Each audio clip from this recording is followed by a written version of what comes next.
football freaks and gridiron geeks, we humbly welcome you to the first ever Pat's Pre-Agency Party, a live football chat of much accumulated knowledge and made-up nonsense, engineered and designed to raise funds and money to fight the cowardice that is cancer and deliver some money for research. We have an incredible, esteemed lineup of some of the greatest football minds and sports talkers and savants the world has ever known. And of course, these three disreputable scoundrels right here at the helm hosting things. What's up, everybody?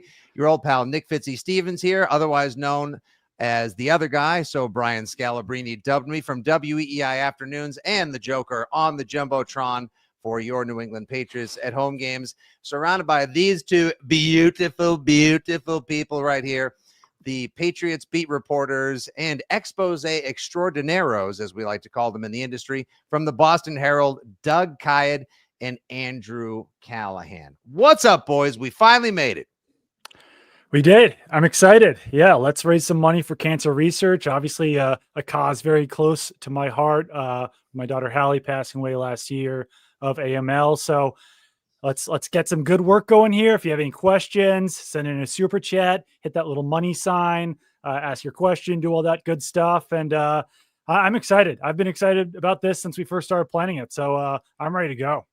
I'm just excited to have plans on a Friday night. This is new for me. My wife is sick of me now that it is the off season and I'm around a whole lot more. So yes, please donate via Venmo. You can see the QR code up top. Super chat, you need to click the $ that's in there when you jump in if you're on YouTube. Otherwise, we will be here until 10, hanging out, answer your questions. It's $25, whatever you want to know. We're here for you, as well as this star-studded guest, which, Fitzy, I'm glad you separated us from everyone else coming up, because from the hair to the football brain, Field Yates and I do not belong in any same place or conversation except for this stream here tonight. I know. I was going to say, like, now most people see me usually with a Pats cap or a backwards whatnot. Like, I'm someone who's been blessed with some pretty good lettuce. I don't think there's anyone in the industry that talks football or humors fantasy questions better than Field Yates, who has better salad on top than he does. And he's also a craft beer drinker and been very generous to donate his time tonight. And we're super excited to have him. Okay, so let's set the table again. Like the boys just said, we are here tonight to raise as much money as possible for cancer research to prevent anything like whatever happened to Doug or any families that have been affected by the cowardice of cancer ever again, supporting local hospitals, charities, and the brilliant minds who try to prevent that from ever happening to anyone again. You can donate at Faxon Productions via Venmo. You'll see the QR code and the address right on the up top up there. Venmo. Harold, how do I Venmo? How do I do this? You'll be getting a lot of tech questions tonight. That's one way you can do it as well, or a super chat if you're watching live on YouTube as well. A $25 question and a $25 donation via super chat and up will get you a question answered, hopefully during one of the guest appearances, perhaps here on the up top, if you would like to ask our esteemed panel here. $50 or more, this is a little bonus that was thrown in right here before broadcast tonight. A $50 donation or higher not only will get you a super chat question of one of our guests, but also will enter you into a drawing for not one, not two, but three, count them, 3 tickets next Tuesday night, March 11th, to the TD Garden to see what used to be the Boston Bruins. It'll now be the Providence Bruins hosting the Florida Panthers of all teams, except no, pump the brakes, kids. Brad Marchand will not be there because he is still injured, and we're all sort of reeling from that. Quick reaction about that one, boys. That was kind of a shocker, to say the least, huh? Is it worse that like your ex is not showing up, but you have to see their whole like new family or the family of like their new person, their new partner that they're coming with? Because that will be the Panthers here coming in much richer than you, much more handsome than you, going bigger, better places that Florida is going to be. Like, I'm fascinated by the dynamic of that game. I might go on my own. I will not be sitting in the club seats. Like, whoever wins these 3 tickets will be sitting in the club seats. Never done that. Probably will never do that in my life. But that got a whole lot more interesting. And I also applaud you, Fitzy, knowing you had to talk a lot of hockey today professionally, when really all you wanted to do is what we're doing here tonight. So, I want people to do something in the comments real quick. All the hockey experts, I want you to put this trade in Patriots terms so that those people like Andrew, like Fitzy, like me, who might not follow the Bruins quite as much, to fully understand, because I personally was pretty shocked at the return the Bruins were able to get on this trade. So I'd love you to put this in Patriots terms with a Patriots player past, future, present, whatever, and some sort of draft capital for what this trade actually means for in Patriots terms. So my first, actually, because I only speak football, and that's why it sounds like I'm playing left field with an arm tied behind my back and a frying pan in the other on roller skates whenever I talk hockey. On the air, Doug, mine was trading 2019 Julian Edelman to the Chiefs. Yeah. For Like what? Like same kind of guy, 6th round pick or something like that. Yeah, for like a 5th round pick or something. Just being like, no, I can't see it. No, he's going to win a Super Bowl with that asshole. No, God, no, it's disgusting. Like, I feel terribly for Bruins fans. They are some of the best fans in the world. The Causeway is the best place to party before playoff games. They're hailed, they're hearty, they're real, they're awesome, and they deserve the best. But I think it was strip it down to the studs time for sure for them. So I know that was a tough one, to say the least. And Charlie Coyle going too. Like, that's Edelman's the guy I thought of with a bad knee. Like, I've heard he just straight can't jump up and down. And this is not to be reported or aggregated. It's not hockey reporter here. But the last person I saw not be able to jump and still produce was one Julian Edelman in the COVID year, who has the game of his life with Cam Newton in the most random week 2 game in a loss in Seattle. No one's seen anything like that since, and he petered out from there. Don't get me going on that game, Callahan. That game, I don't know if I have cheered as loud since the Patriots make the playoffs on the regular at a game. That Sunday night, I was almost through the ceiling on that game. That 60-yarder to Edelman was a laser from Cam. And I'm a Cam stan in a Pats uniform. Devin McCourty with the pick 6 in that game too. I don't think we'll ask him about that, but we got some good stuff for him. We will talk to him later on here, though. So that's and James White, of course, that like had gone through that traumatic incident, losing a parent as well. So it was a very emotional night for everybody involved, as is tonight as well. So, guys, the lineup of guests is awesome. Mego at 7:45, D-Mac and a special guest at 8 o'clock. 8:15, we have Taylor Kyles from CLNS. 8:30, the almighty and powerful Mike Reiss. 8:45. Bill Barnwell from ESPN. 9 o'clock, fantasy guru extraordinaire and craft beer savant, Field Yates. 9:15, the hot mess not wearing a dress that is Mike Hurley. And the closer, the Troy Percival, because he'll probably be just as jacked up as Percival used to be in the Angels bullpen, Tom Curran from NBC Sports Boston. I see Mego is in the queue. We're going to jump to her in just 1 second. We've had some super chat donations so far. Thank you very much. Savage Sports, you guys love him, as I call him in Roman times. Aggregatorius the Great does an awesome job on the socials, providing you guys with the best in Boston sports information, stories, and more. Thank you, Justin Strickland, for your donation. And Savage, let's see. Here we go. Justin's question first. Do the Patriots with the new regime consider Mondre an elite back with the issues he had last year in his contract, even if they could draft, let's say, a Dylan Sampson or RJ Harvey for a dynamic James White type role? It's a good question. And boys, I'll just say, and I know Mego can speak to this momentarily, I have wanted the Patriots to get back to their guys. I know McDaniel's offense is going to look different this year because he's been studying to mutate it and adapt to Drake May and the modern NFL offense. But man, do I miss the third down wide receiver and the Shane Vereen Woodhead, James White scat back. Yeah, for sure. And I would say that from the people that I've talked to, and we talked to a lot of people down at the Combine, people still seem pretty high on Ramondre Stevenson, that, he was fumbling, but they still trust him. They still believe in him. There's people in the building who still believe that he can be one of the best running backs in the NFL. It really was kind of an anomaly that he was fumbling as much as he was. And Mike Vrabel even talked about this on some radio show, that, the guys in front of him have to do their jobs as well, because he seemed like he felt like some of the blocking was leading to some of those fumbles, because Stevenson was really getting hit before he even got his footing on a carry. So I do think that they still do believe in Ramondre Stevenson, but I heard multiple times, including Elliot Wolf on the record, talking about how strong this running back draft class is. So certainly would not be surprised if they come away from this draft with still 1 or 2 running backs, maybe an early down guy who can share the role with Ramondre Stevenson, maybe a pass catcher who could share a role with Antonio Gibson. Best teams have 4 good running backs. So if you can take 2 good running backs in this draft, if you can fill your needs for free agency, I think it'll be really smart. Yeah, and Callahan, I just wanted to add to the Ramondre thing. Remember, the week 1 win, which threw the entire season off because it uncalibrated all of our expectations or sent them in the wrong direction. Of Ramondre's 128 rushing yards, 124 came after contact. Yes. Yes, I would love to see that 4 yards that he got. Just was like, oh, I can get across the line. Did he feel like he was teleporting? The things were so easy. It's like, is this a trap? To add to Doug's point, look, everyone that we talked to on and off the record back from Andre was like he had a lobbyist out there just doing him a solid. Like, forget the fumbles, don't worry about it. Here's a 20.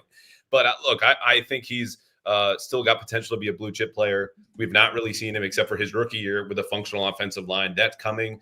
I still would expect them to add somewhere in the middle rounds because of the depth of the draft.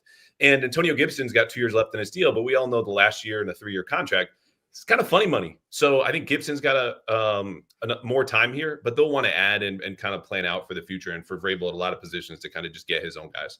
Yeah, I too love some of the backs. I know this draft, and we're about to kick things off with Mego, who's been studying the draft a whole lot for us over at EEI and the Six Rings podcast. But this draft is deep with a lot of those kind of running backs that may very well fit the mold. I'm a Travion Henderson guy. I know Drake May would love the Patriots to choose chaos and find a way to bring Omari and Hampton on there. Yeah.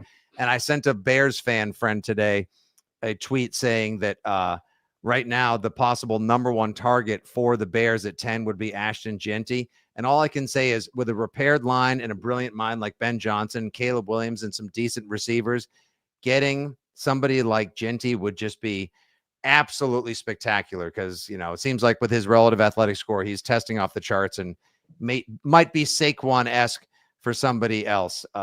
Could be pretty awesome. But all right, we have a couple other super chat questions that are piling up. We'll get to those as the show rolls on. Thank you guys. We have over 2,000 people watching live right now across the CLNS, Doug Kyed, Pat's Interference, Pat's Chat, and Fitzy GFY socials. Thank you guys so much for joining us. Let's get to the important stuff. Let's get to the good people. Let's get to why we're actually having this party. The guests.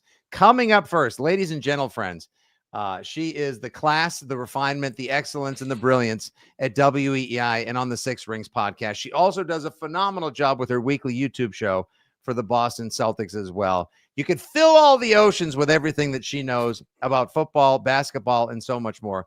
Ladies and gentlemen, let's make some noise for the wonderful and very talented Miss Meghan Ottolini joining the Pats Pre-Agency Party. Oh, my God. What an intro. What an intro. I don't think anyone's described me as that classy in my whole life. Well, look at you. You came out. That was an audition for the McAfee show. You had us clapping right away. You were just saying over. All right, first, I got to say, Callahan over there. Yeah. Going Let me stand up here. I got the tank on. We got Mego here, Doug Kyed, Callahan. Everyone's here going downtown. All right. By the way, it is a BYOB affair. I'm not sure if Mego stirred a proper martini. Shout out to our friends at Vitamin C, our official beverage sponsor of the night. Dino and the crew down there in Weymouth and Plymouth do it up right. So thank you guys. Mego, how we doing tonight? I'm good. I wish I could be hitting up my martini. I got to do TV in a couple hours. So that would probably be not like the best order of operations, but I'll toast to you guys later in the evening. Excuse me, waiter. Do you have any more humble brags available? This first one was delicious. You poor thing. Do you have to go on there with Hurley? Yes, with Hurley. Yeah, Ouch. as they're doing a big hockey show tonight on Boston Sports Tonight on NBC Sports Boston. And they said, let's go get the preeminent hockey expert in New England, Meghan Ottolini. So I got to do it, duty calls. That is just absolutely fantastic. I thought you were going to show up and just be like, "Hey, boys, Dorothy Parker of football here. Let's all get tight and have a right proper time." All right, Mego. So we've talked about this on Six Rings a number of times as well. And I know you and Scheim have kicked it around on the weekends, but just for the audience at large that hasn't had a chance to hear your 10,000-foot view on how the Patriots need to conduct affairs. They've done a great job to date. Free agency begins Monday, draft a month and a half later. What does your ideal rest of the offseason look like for the Patriots? Well, I mean, there's so many items that you have to hit for the Patriots if you're looking at a real turnaround for next season in one offseason. I think they've done a great job, as you kind of alluded to there, about what they've done with the coaching staff. But I don't have anything extremely new or different to say. It all comes down to the offensive line for me. I think that's the most important point where they have to start in free agency. Hopefully they'll be able to lock down Ronnie Stanley. If they can't, then I think that they're either going to have to go down to a different tier of player or look seriously in the draft for someone who is going to be their left tackle of the future. It's all about the offensive line. To me, it should have been for the last 2 years, and it's the area that they've been neglecting the most, and it is the most important for your rookie quarterback. Yeah, if you want to boil it down beyond Ronnie Stanley, is there one other guy that you think that they need to come out of free agency, the draft? Is there like one other guy that you've fallen in love with this offseason that you need the Patriots to get? I mean, I do think that they need to upgrade the wide receiver room, and I put the emphasis on upgrade because the way that wide receiver trade talk works is, I'm sure you guys agree with, or free agency is, oh my God, go get, AJ Brown. Oh my God, what if there is a chance? People think that there's going to be some kind of like Justin Jefferson level guy who's going to shake loose for some reason and come to the Patriots. And I say upgrade. I would look at even somebody like I wrote for WEEI yesterday, swinging a trade for Jacoby Myers. He's somebody who worked really well in the McDaniels system, and even maintained a good relationship with McDaniels out in Vegas. And maybe you could bring him back when he had a 1,000+ receiving yard season last year. That's an upgrade. I'm not saying that's like your wide receiver one. I don't know if you're going to be in a position this offseason where you look at a room where you have a wide receiver one. That's where you've been for a couple of years, but I definitely like to see some upgrades. Andrew, if I may, real quick on the wide receiver front, we just got a super chat in from Hitman Technique of the Week, which is germane to what Mego was talking about. Thank you for your donation, Hitman. Mego, do you think the Patriots should go after wide receiver Chris Godwin? I'll follow that up with earlier today, our pal Mike Giardi saying, like, I think also Callahan, did Curran also echo this, that looks like Godwin might be the wide receiver target number one for the Pats? Yeah, I think my guy Doug Hyde had that. By the way, Fitzy, if we get another super chat from someone called Hitman, I want him to get his question answered right away. I don't want to wait for Hitman to take his time and wonder what his options are. We need to get to him as soon as possible. That said, yes, Godwin is far and away. Giardi report, he's actually watching right now. Hello, Mike. That he's supposed to get more than $25 million. And the Patriots are the driver behind that money bus. So they're responsible. I would go there, Mego, but I don't know where you are in the money for Chris Godwin. So I guess my only hesitation with Chris Godwin, other than him being 29 years old with a newly surgically repaired ankle, is that if they are going to go that far at above $25 million a year for Chris Godwin, is that going to make them restrain themselves a little bit more on possible other targets in trades or free agency or whatnot? I hear at the combine that they want to be aggressive, and Vrabel says they know that they're going to have to overspend in free agency in particular. That's how these things work. But then you hear all the pivot talk, and that makes me nervous too. So I guess like if they're going to go out and spend on that much money on somebody for the average annual value, I'd rather it be a tackle. I'd rather it be Ronnie Stanley. I'm just worried that you're going to be in a situation where, because you're spending that much cash, you're picking and choosing the players that you're spending it on. And I think there are bigger needs than Godwin would fill. Yeah, I think they've got enough cap space to add, say a few of those guys, maybe two, maybe three, whatever. Like, they have the cap space to do it. It's just about how they want to spend that money. Will they spend the cash? Will they offer, for example, Chris Godwin, or if they go after someone in free agency, will they offer the guaranteed cash? Because historically, they haven't really been that team. And I think Godwin is not necessarily like the sexiest name that's out there right now. Fans would probably rather have Brandon Ayuk or DK Metcalf. But I would say that by the start of free agency, the Patriots will probably have a pretty good idea of where they stand on those trades. So you'd rather them wind up with someone rather than nothing at that wide receiver position. So like, you'd rather them spend $25 million on Godwin than wind up with no one. Right. I totally agree with that. I think I think I'm just a little bit less enthused than some other people, and I feel I need to explain why. For sure. Callahan? Yeah, I think that's fair. There's no excuses anymore, right? Like this is what you rolled over all the cap for. Everyone is very, very, very aware of the cash numbers. If you're the Crafts, you just blew up a whole 3-year vision and perhaps beyond with Gerard Mayo to bring in Mike Vrabel, paid more for moving allowances, paid more for assistant salaries. Like, this is it. You cannot have a half measure now with the roster, the product and the labor that separates you and defines every single franchise. It's not just the coaches that change things around. And Chris Godwin has a residual value, which is like, this is kind of cliche, but I've known of him and people who know close to him for a long, long time. He is going to be a captain. he would be an instant locker room guy. And for the most immature room that they have all their positions, Jalen, best hands in the league, Polk, Kayshon Boutte, why aren't you throwing me the ball more? Demario Douglas, week 4, which, like, look, they're all in their early 20s. I was doing probably worse things in my early 20s.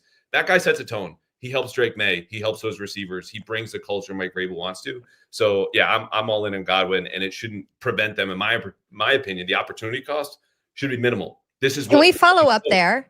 Yes, These worst please. things you were doing in your early 20s? No, even this is going to be after like 2 beers or 3. Like, All right. Well, actually, if we're going to talk early 20s, how many of us, when we were 22, fresh off of school, came home for a night of rowdy consumption with our friends in downtown Boston, got on the tee, a friend busted out a J, and 3 drags in, the tee pulled over between North Quincy and Quincy Center, I think it is. Literally, the engineer walked 6 cars back and he went, "Get off." He opened the door. We had to jump down off the train, off the tracks. I had to walk like 4 miles back home. Highest kites laughed the entire way. So didn't really feel any pain. But now that I look back upon it, it's like, that's questionable judgment. Megan, do you have your favorite media take as of late? Like, we've all been doing similar questions, offensive line, receiver. What's your least favorite? Your favorite bad media take as of late? Does it have to be football? no? Okay, I did see, and this was not somebody in media, but I did see a lot of back and forth on Twitter, X, whatever you want to call it today, trying to make comparisons about the fire sale from the Bruins to like every other sport. And the one that got me was somebody said, for the Celtics, this is the equivalent to trading Tatum, Derek White, Kristaps Porzingis. And I was like, this is the worst comparison I've ever heard. First of all, one of these teams just won the championship and is running it back. And the other one is going nowhere. And you're comparing a just newly birthday celebrating 27-year-old to a 37-year-old Brad Marchand. I'm not somebody who usually gets super worked up about crossing sports. I'm fine. Like, some people would like to make a football comparison to everything. Some people would like to compare Larry Bird to every great star who's ever come through Boston. Like, if you want to explain it a different way, that's fine. But you got to make sure it makes sense. Like, to me, I was like, nope, we can't go here. I understand you're upset about Brad Marchand leaving town. You know, that's tough for a lot of Bruins fans to swallow, but that does not make sense. Let's see if we can squeeze in one more super chat queue for Mego and our final question before we wrap things up. So many questions coming in. Oh, here we go. All right. Let's see. Lift Blue Rocker. Yeah. Whoa. Man, wow. Stole that from me on the socials. Lift Blue Rocker. What are some under the radar players you think New England could add in free agency? Send in love from the VA. Thank you very much. From one Commonwealth to the next. We appreciate your support tonight. Lit Blue Rocker. Mego, any under the radar guys we've talked about, or perhaps that you have stumbled across that you would like to see the Pats pick up? Well, I think what's curious to me, and I'd love to hear your guys' perspective on this, your feelings on the free agency market for running backs. You were talking about how strong of a draft this is going to be for running backs. And we've seen over the last several years, the value of that position, really be devalued in the league because of the passing game and because of how short those careers are, the wear and tear, everything. But you look at what Saquon Barkley and other guys who moved in free agency last year were able to do for their teams. Now you pair it with the Eagles, you pair Derrick Henry with the Ravens. I'm wondering for you guys, like, I think that the free agency list of running backs is pretty long and impressive. Is it worth to you going out and actually taking a swing on any of those guys like J.K. Dobbins or anyone out there? Or do you think that that's just kind of throwing your money around when you can pick up somebody in the draft pretty easily? If someone's cheap enough, I don't mind the idea, but since it is such a strong draft class, like, I would prefer to add youth at that position. As far as like a under the radar guy, the Patriots could target, like, we're talking about wide receivers. I know once again, won't be the sexiest one, but like Joshua Palmer from the Chargers, wouldn't be shocked if some team pays him more than you might expect. But no, as far as free agent running backs go, like I said, if it's cheap enough, maybe to add some depth there, but I'd prefer to draft one. Yeah, I would look at defensive tackle, because Doug and I last week in Indy, heard the Patriots are really staring at the possibility that Christian Barmore might not come back. And it's not a case of he's not coming back. They just don't know. So if you put his starter, his next door neighbor, Devon Gotcha, on the trade block, you're like, who's going to replace him? And after Milton Williams, BJ Hill's a name I would look at, DJ Jones, guys who have played in one gap, attacking style fronts, Puna Ford, or Levi O, because I can't say the rest of his name from Detroit. Ozurke? Yeah, there you Whoa, go. show up. That sounds great. You He's a nailed it. UW guy. I love that show on better. Netflix. It was great. But that's where I'm looking. Like, if they want to build from the trenches out, it's not just top of the market guys are bust. That's where the plan B, C, and D is really going to come in. And defensive tackles, I think, an area that we've, after Milton Williams, kind of collectively overlooked. Mega, one last question before we let you go. I see our next guest is in the queue, hydrating, getting ready to rock and roll. But Nice. this question is most germane to you, of course.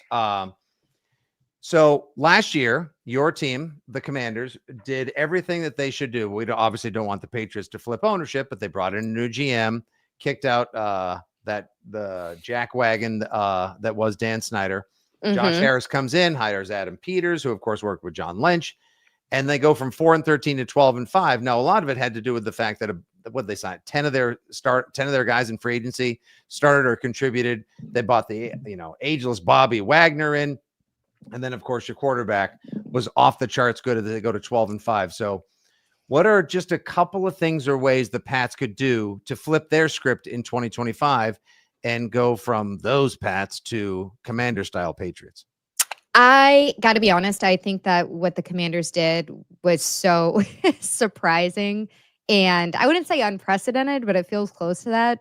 That I think it's unfair to look at where the Patriots are right now and say, like, oh, well, the Commanders did that last year. Why can't you do that? I think Drake is an outstanding quarterback and hopefully will be in the same tier as Jaden Daniels as they both move forward. I say that for both of them. Like, hopefully they're both top 5, top 10 quarterbacks over the next several years. And we're able to have like this new era of young elite quarterbacks. But to me, like what you mentioned with free agency is interesting. So if the Patriots are able to execute a similar concept to what the Commanders did last year, where it's kind of spreading the money around with a lot of these proven veterans, but none of them are necessarily like a Chris Godwin, where you're giving him 25 million or even north of that in annual average value.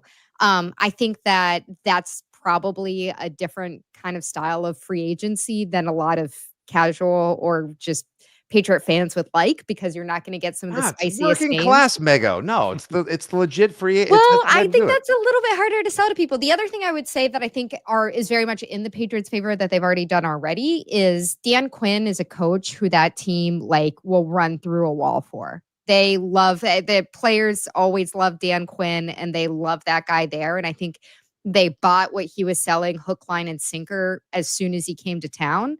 And that was an organization that was in the worst possible way, even the season before, like much worse off than the Patriots were in terms of the feeling inside the building, trying to transition out of this old, horrible ownership group and the Snyder era and everything that went along with it, like the building literally falling on top of their fans.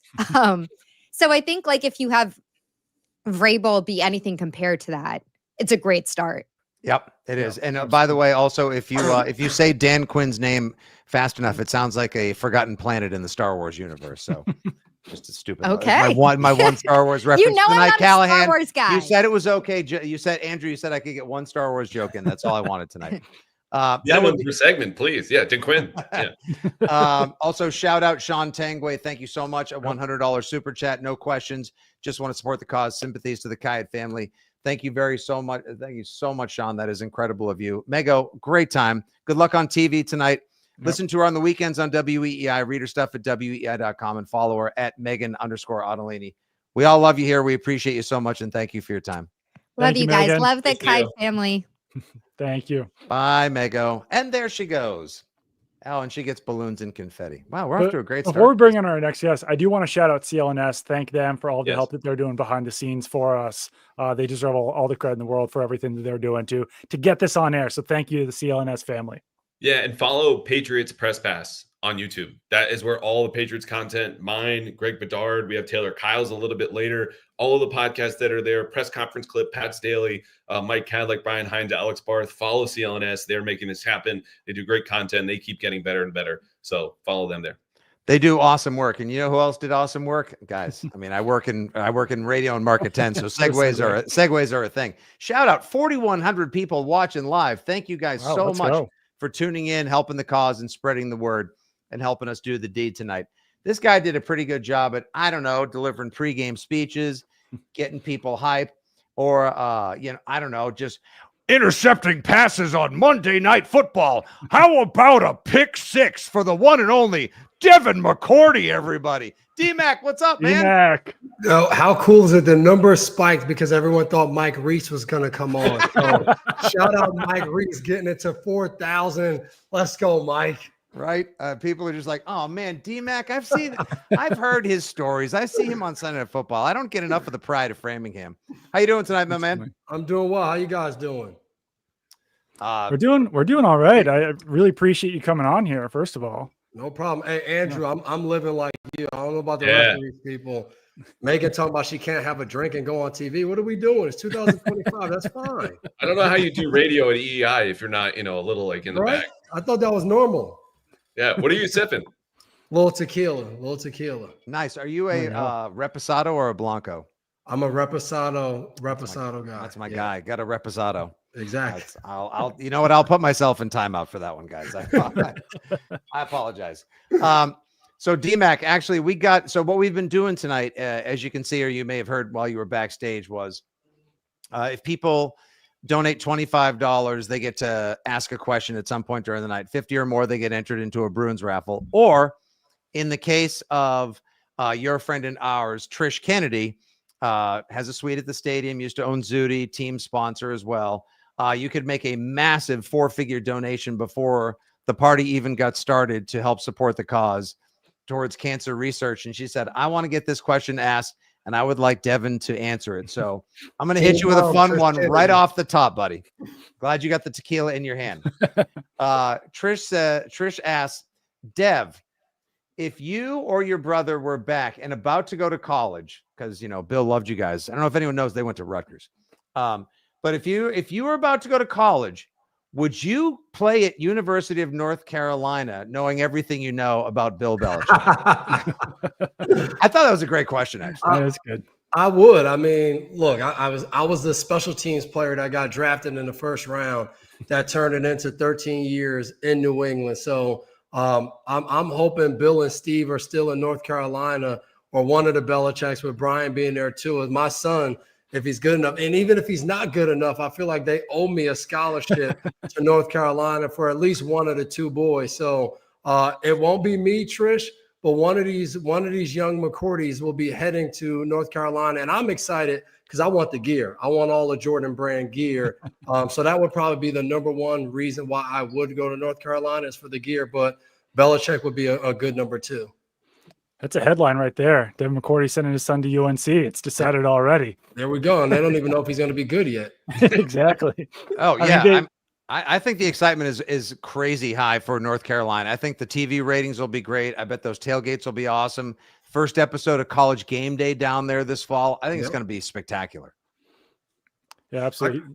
I know I got a couple of friends who are Duke fans. So I've been talking trash to them, acting like I went to North Carolina. So I'm all for it. Fitzy, we had a super chat a while back that kind of dovetails with the same question we're asking everyone. If I can pop it up here. Asherad wants to know, what are the Patriots' biggest areas of need? I'll give you 3. Dev, if you can weave that, now that you're a professional broadcaster, media on this end, with an answer to what's your ideal offseason look like? How would you answer both of those questions in one answer? Get better up front on the offensive line. I mean, I think that's number one. I hate saying get a number one receiver, but get a reliable receiver that's also a veteran presence. I heard you guys talking about Chris Godwin. I'm not saying – I don't think you should overspend crazy for a guy. And then I think they need depth. I would like to see depth in the secondary. I think you can either be really good up front or you could be really good in the back end. And I think when you look at Gonzalez, you look at, Duggar and Peppers being back, I think they should bring Jonathan Jones back. I think Jonathan Jones should be a safety, and I think that gets you the 3 safety look. Terrell Williams in Detroit, when Ife Melifonwu came back, that gave them their 3 safety set. And the year before with Gardner Johnson, they had 3 safety sets with Branch playing in the nickel. I think John Jones could play that kind of role. You have Marcus Jones there, another guy who, when he's healthy, he's played well for him at corner. But I think even adding another corner in free agency is like one of those not high on the priority list, but I think could allow them to get back to being like a really good defense if they could hang their hat on being really good in the secondary. For sure. They're looking at some nickel guys out there right now. Obviously, some outside cornerbacks are good out there too. Do you have one free agent that you like the most in this class that you think that would really fit with what Terrell Williams, Mike Vrabel, Josh McDaniels, all those guys are trying to do in New England? I mean, I look at it, I think both sides. I think Milton Williams on defense, and I think Ronnie Stanley on offense.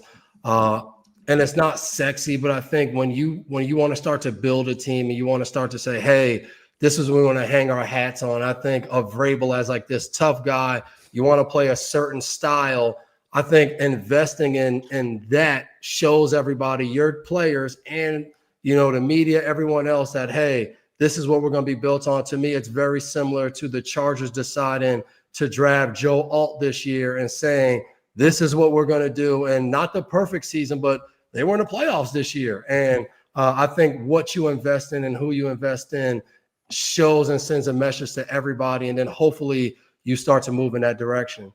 Yeah, Dev, I think the Patriots are in a position right now where, let's say there's rumored interest in Javon Holland for $15 million a year, or, they like this D lineman, this guard. Oh, wait a second. They have like 9 guards on the team already. There's such a dearth of talent. There are so few blue chip players on there. Just bring in good football players and let the rest of it like sift through, sort out, and the best players will win. I don't see having 3 good safeties as a problem. I don't see having 4 good guards as a problem on a team where last year you were last in pass rush, last in pass protection, and last in run blocking. But otherwise, 2024 was lit.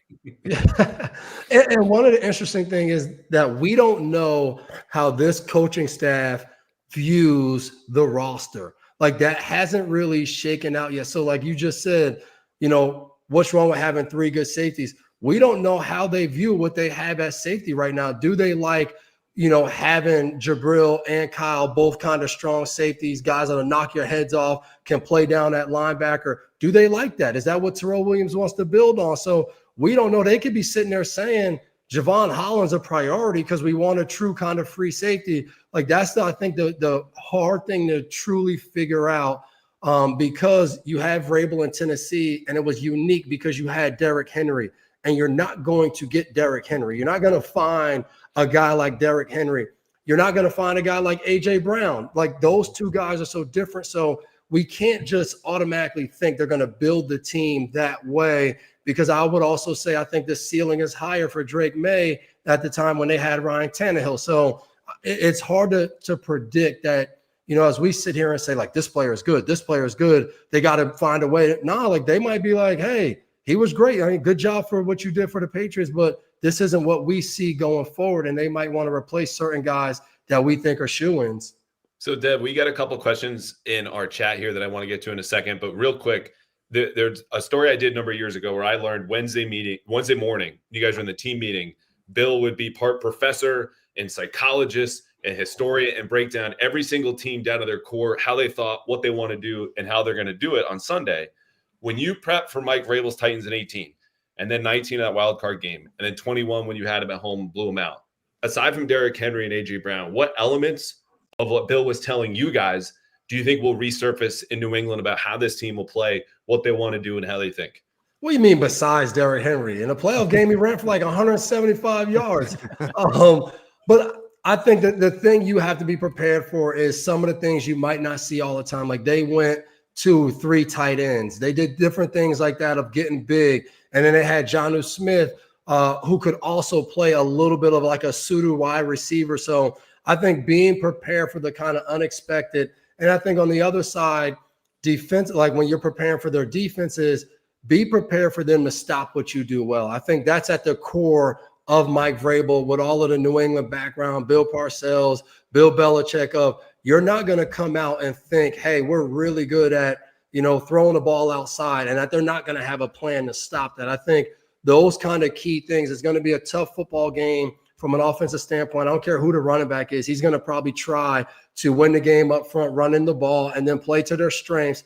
But I think that's the key. It's going to be, how do we play to our strengths? Josh McDaniels, we know that's what he's about. And then how do we take away what you do best? A little bit of it is the old school Patriot way of the time I was there, the time Vrabel was there. I could see some of that coming up. I think the style and all of that will be different, but I think the core of what they're going to want to do is going to be based on those things. All right. And since now you have to dabble in, or, you know, your primary gig is in sports media as well, the playing days, the red jacket to come, the Lombardi trophies and the big speeches are behind. And now there you are on Sunday Night Football representing for Pats Nation and all good football fandom.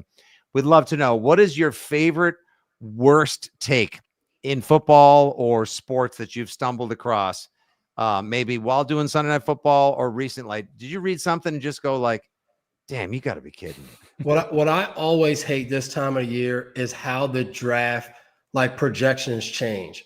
Like, this guy, clear cut, like he's going to, and then nothing else happens, right? Combine, like even once the pro days are over, all ought to be over. And then you will start seeing all these reports. I'm hearing, you know, maybe Shador, maybe he is just a second round draft pick. Maybe he's not. And it's like, well, like where, how, who? Like, tell us how all of these things just continue to move in the draft, where a guy goes from being a no-name guy, and then all of a sudden it's like, wow, he's really good. It's like, well, was he not good when you watched him at the Senior Bowl or when you watched his tape? Like that, I hate that the most. And then we're going to see somebody fall in the draft, and they're going to be a stud, and we're going to be sitting there, and then they're going to be like 25 media people who are going to be like retweeting their tweets from back then of, I said, I told you guys, and I studied the film, and then all the other bad draft takes we're never going to hear from ever again. So I hate this time with the draft of guys sliding and moving up purely off of nothing other than just time.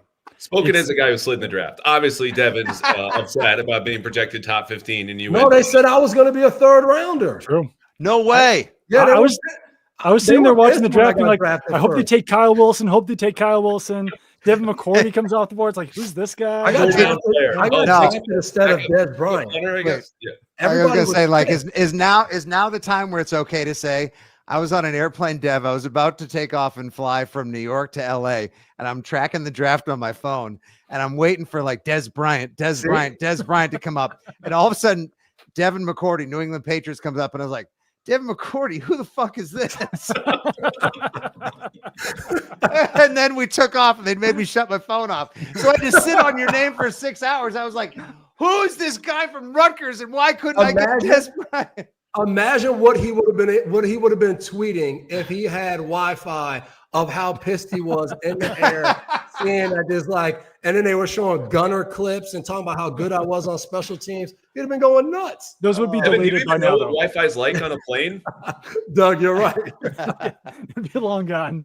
Bill was right. Yep. In the end, Bill was right. Dev, it's always great chatting with you, man.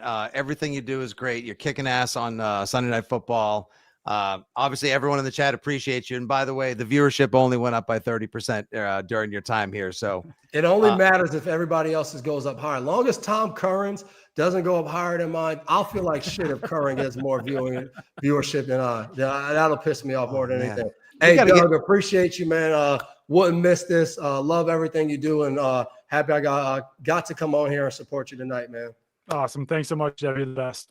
No problem. Appreciate this, going, team. Keep pounding those beers, Andrew. Don't slow up, man. This one's for you, pal. You be slurring by Curran. We got you. That was Devin McCourty, everyone. Jason. So goodbye, Jason. Yeah. Bye, J-Mac. Hey, great to see you, buddy. Thanks so much for swinging by tonight, Dev. Happy offseason. Be blessed. Oh man, that we got to get like, look at that. You give one of the McCourtys a little tequila. Hey, tough act to follow for Taylor Kyles. Like what do they say? Never go on stage after babies, animals, or a McCourty that's drinking tequila. Man, this is awesome. Wow. Almost 5,500 people watching live right now. Great chat. Amazing donations. Let's queue up a good, this is wonderful. Thank you so much. Nakoti Barrows. This is my favorite chat of the night. No question here. is. Doug, you're my favorite Patriot beat reporter. Sorry, Andrew. We're all here for all the Callahan slander possible. Best wishes to you from West Virginia. We thank you so much, McCourty. That's wonderful. Just want to give a quick shout out as well. Guys, people can also donate via Venmo at Faxon Productions or scan the QR code live on screen right now. Let's see. Shout out Joshua Guimond. You have donated $50. Thank you. You are in the Bruins raffle. Ryan McMahon, $20. Thank you so much. Karen Orsini Sarah, $25. That's wonderful. If you got a question, make sure you shoot it to me on my socials at FitzyGFY. Ben Longworth, $25. Slide on in those DMs, and we will try to get you a super chat question answered. Guys, coming up next, this man needs no introduction, which is why I'm going to give him a super long one. No, I'm not. Actually, the guy that is the most Pats positive in the world. He can turn every negative analytic and horrifying all 22 into the most positive, forward-thinking, productive Patriots chat possible. And he's probably the handsomest man on the beat, the one, the only, Taylor Kyles. T. Kyles, what's up, buddy? I mean, this team has really been testing me the past couple of years, man. But no, I'm excited to be here. Thank y'all so much for having me. I think that Devin McCourty's numbers are safe for viewership. I don't know if I could pass for Jason. I don't know if I'm quite that handsome, but I'm happy to be on, guys. Thank You're you his so much. stand-in tonight as well. We'll call you T-Mac for tonight. I might need a haircut. Not Tracy so I'll know McGrady, where but speaking out.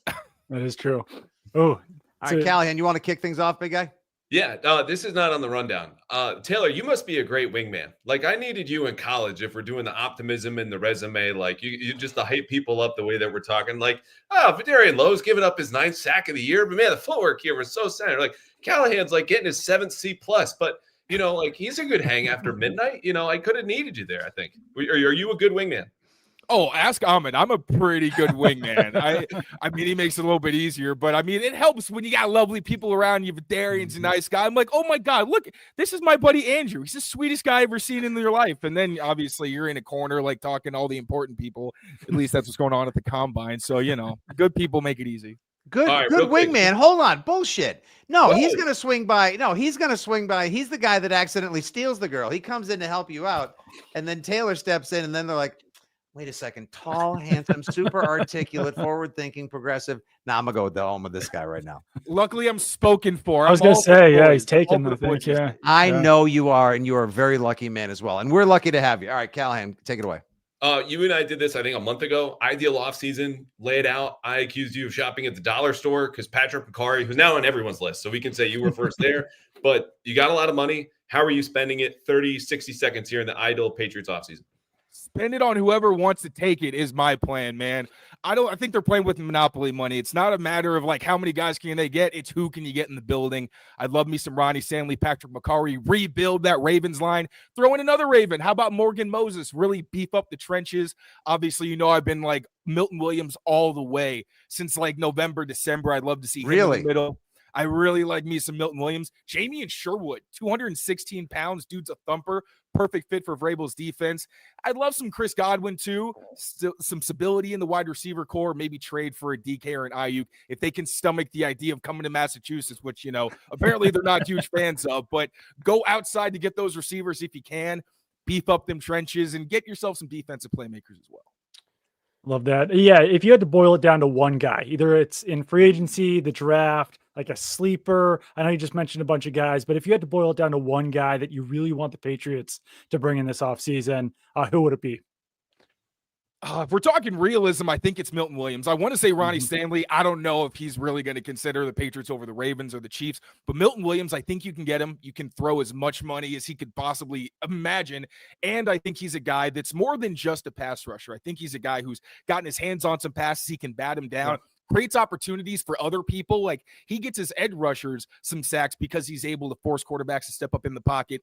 And while he's not a great run defender, I'd like to see what he can do with continued maturation, maybe some more snaps. It could go both ways, but from the tape I've seen of Milton Williams, high energy player, really fits what I think the Patriots are going towards. So, Taylor, if you could just for my benefit, you know, it's not difficult for anyone to speak to me like I'm a 12-year-old, but for the audience as well, like we hear so many things about like, well, the new, like what Mike Vrabel likes in a defense, what Terrell Williams is going to be bringing. It's fat. It's a little smaller. It's fast, it's aggressive, it's violent. Schematically speaking, since you understand that so very well, what does that mean? Like, what should Patriots fans expect, look for, and what kind of guys should they expect coming in, like a Milton Williams, hopefully? Absolutely. Well, really, Belichick defenses as we know them, really, they want to be beefy, right? They want to be able to gum up the middle against the run. They want their linebackers to be able to take on contact, but really, they want those kind of downhill thumpers. And what we're going to see from this more Mike Vrabel defense is they want speed in an ever-evolving NFL where the passing game is king. You know, I got all the respect in the world for Juwan Bentley. I love the big hits. I love the run defense. And he's damn good in coverage for a guy who's his size. Jelani Tavai is a great Robin when he's on the field, but the reality is we've seen what happens, right? When you get these matchups against these athletic slot receivers or running backs and then these athletic tight ends, it's tough for those guys to hang and really eliminate those guys. Really, they're just, try to mitigate damage. If you get a guy like Jamie and Sherwood, he can play man coverage against tight ends. He can run down the pole or down the middle of the field with these fast guys. You don't really say that about the players the Patriots have had on the roster. And then look at last year, the pass rush kind of stunk because Barmore was really your guy who could do everything. And then you were stuck with the roster full of run stoppers, even as the Patriots tried to evolve. I think Vrabel is going to say, no. We are going to live behind the line of scrimmage, not at the line of scrimmage. That's why I think he gets smaller to try to get into those gaps, add some more speed. Gotcha. When you consider all that schematic change and the guys on the roster now who might have had their development stunted either by injury or different position coaches that are no longer here, which is most of them, who do you look at on the roster and say, he's making a year 2 leap? He's making a year 3 leap. And I feel very confident about this even on March 7th. Keon White, man. Like, what were we hearing from Keon all late last season? I want to be Coach Tard. It felt like he wasn't really getting the motivation and the push. No disrespect to the coaches. That's what the player was telling us. I think he's a guy with all the talent in the world who fits this type of scheme. He's kind of a tweener, right? He's not, for a Belichick defense, he was a little bit too small to live inside. Maybe not a great fit on the outside. With Terrell Williams, they've got 2 guys who used to be pass rush coordinators on their defensive staff.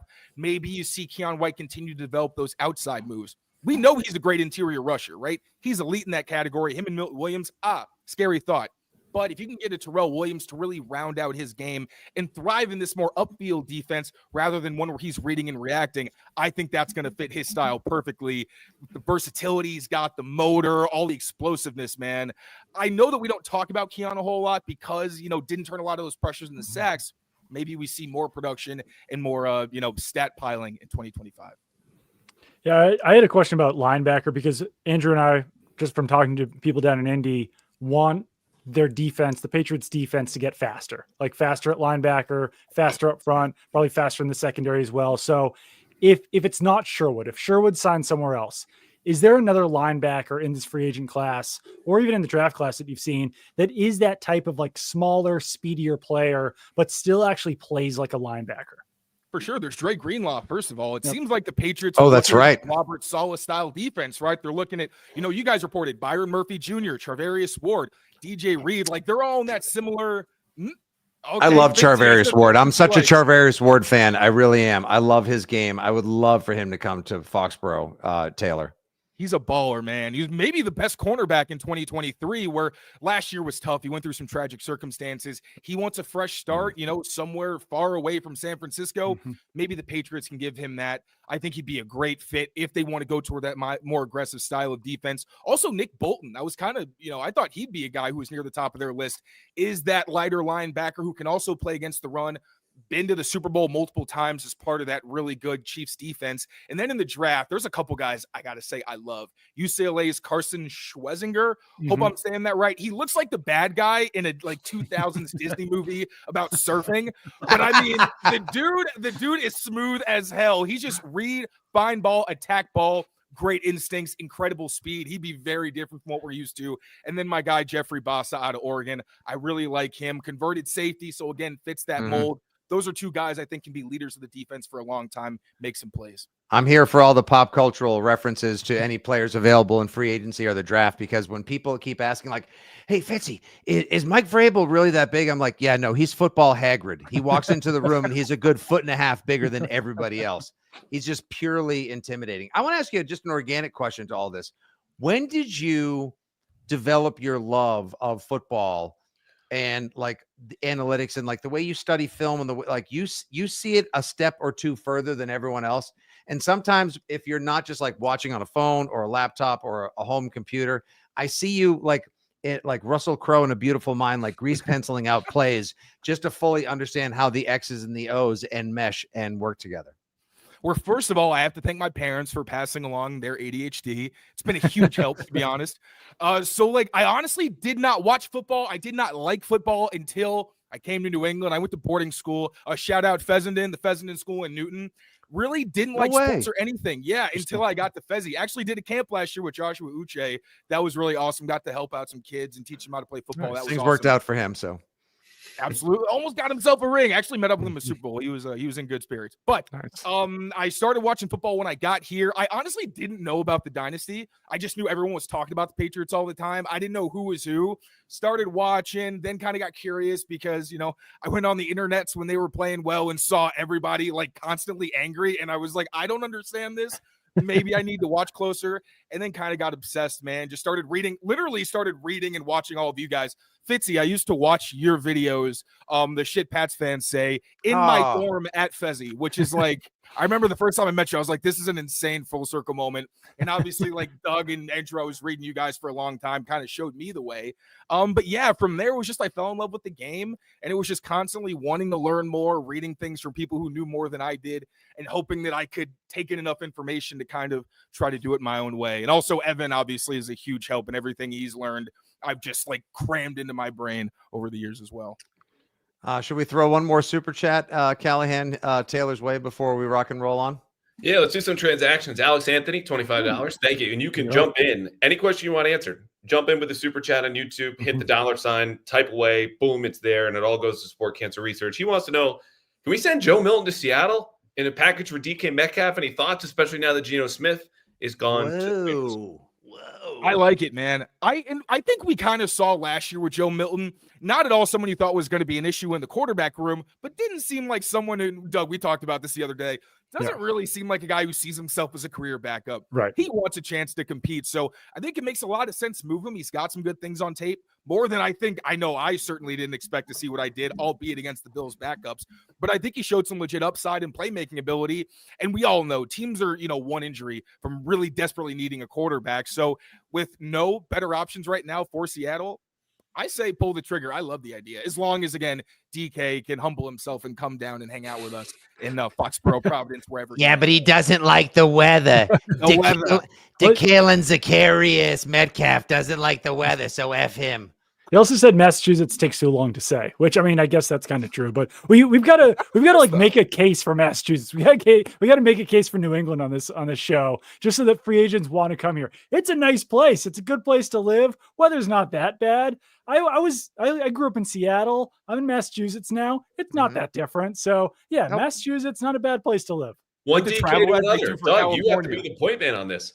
What was that? I know. I really do. Man, one DK to another. Yeah. What do you do? Come on, Kyed. What are we doing? One DK who went from Seattle to New England to another. It rains every day in Seattle. Like Seattle's beautiful. It's great. A lot of pine trees, all that kind of stuff. But it's a great place to raise a family here. I don't know. It's New England's nice. It's good. It's not it's got a step above like Cleveland and Green Bay. No offense to those cities, but like it's kind of crazy to think that now New England is being mentioned in those same conversations. Like we're not landlocked here, it's a good place. Yeah. You just heard Taylor legacy pimping for Fessenden out in Newton as well. We're wicked smart up this way. I'm saying St. Paul's in New Hampshire, like the New England, we got some places, I gotta also get all my Also, Cleveland can take offense. Cleveland can take full offense. There's no offense. Also, Green Bay. I'm sorry. Green Bay is like a town that's literally stuck in 1984. I swear. It's like a John Hughes movie every single bar you walk into. Then I think Buffalo's stuck in 1985 then also. So we'll throw Buffalo honestly, under the bus as well. It is like Beautiful Girls. You walk in and like there's Timothy Hutton hitting on Natalie Portman, like everyone's stuck 35 years ago. It's amazing. Have fun at the draft, by the way. Folks, follow him at TKyles39. You're amazing, dude. Your energy is awesome. You're always down for a good cause. You bring knowledge and passion and levity to every occasion, every live stream, every post game. And of course, you were generous with your time here tonight. So we love you, big guy. Thanks so much for swinging by. And everyone follow him through free agency into the draft and well beyond, because you're not going to get wicked smarter any better than Taylor Kyles. Love you guys. Appreciate you. Everybody donate if you can, please. And thank you. Have a great night, everybody. Cheers. Thank you so much, Tim. Thank you, Cheers, Tim. buddy. Great having you on the show tonight. Guys, 6,200 Taylor Kyles, everyone, at T Kyles 39. 6,200 people watching live right now. We are now officially getting more people than First Things First on FS1 every morning. That's big. And I don't know. I mean, we saw an increase from Devin McCourty to Taylor Kyles. So Devin was talking a big game there. You want to know why? Why? 3 words. Mike freaking Reiss. That's why. Mike, thank you for joining us, Mike. How are you doing today? Doing great, Fitzy, Andrew, Doug. This one's personal, Doug. Thinking of Hallie. Yep. I think we've all been affected. We've all had people that have been affected by cancer. So love the cause of what you guys are doing. Wouldn't miss it. And appreciate everyone out there donating. That's what it's all about. Absolutely. Yeah. Thanks to everyone for donating. Thanks for everyone for joining. I really appreciate you saying that off the top as well, Mike. And yeah, this is it's a great cause, and it's amazing to see so many people tuning in as well. So shout out to everyone who's just watching too. Yeah, thank you so much, everybody. It's amazing, Mike, and appreciate you. Just a little behind the scenes procedural fun knowledge. Mike was supposed to be on at 8. He was graciously bumped back 30 minutes for Devin McCourty. Dev said it was okay if you drew more numbers than him, but he said F that noise if Curran gets more viewers than him. That's right. We got to drop him down at 9:30 when Tom comes on. And by the way, yeah, you're not a big drinker, Mike. That's mine and Callahan's job. But you and I have met on airplanes, and we have a little snack relationship. Where's the? I was thinking you'd show up with like a charcuterie board or something. Or that's great, Fitzy. We love this stuff. We're at the combine. I see Doug and Andrew out. I'm just telling you, at the combine this year, I think I had more beers in one night than I had all of last year. And I think I'm still recovering from the combine. Yeah, amateur Mike Reiss. What is this, amateur hour? Jesus, come on, Reiss. Well, let's get it started, Mike. One of our favorite follows. He does an awesome job aggregating stuff. Recently, actually just picked up a job as well as an NFL researcher. Carlos, Los Talks Pats on Twitter. Hey, guys, how many free agents do you think New England agrees to terms with on the first day, Mike? I'm going to set the over-under at 3.5. That's actually a really fun question. You should get into radio, Carlos. So, Mike, what do you think? Yeah, I met Carlos at training camp last summer. He's doing great with his stuff on X. And so, Carlos, great to be with you tonight. I think that's a good one, Fitzy. I like your number just from a standpoint of I think this is more likely to be like 2021 when they came out of the gates. And you guys refresh my memory. Was it Godchow? Was it Judon, Hunter Henry, Jonnu Smith? I don't know if it was all on the first day. Right. But Hunter Henry kicked off the second day. The first day, if I'm not mistaken, went Jonnu Smith, Godchow, Judon, and then Kendrick Bourne. Aguilar. No, Green Goblin, Aguilar, Green Goblin, Kendrick. Oh yeah, Jalen Mills was in there too. Yeah, there were 7, Mike, and we all use the current parlance of the uncharacteristically aggressive shopping spree. Yeah, so I think that they'll be aggressive whether they can actually do it. And Andrew, I heard you say it, and I agree. You know, it's one thing to talk about a plan. You got to go execute it now. And I sense, and I'm sure you guys all sense it from your listeners, your followers, like they don't want to hear it anymore.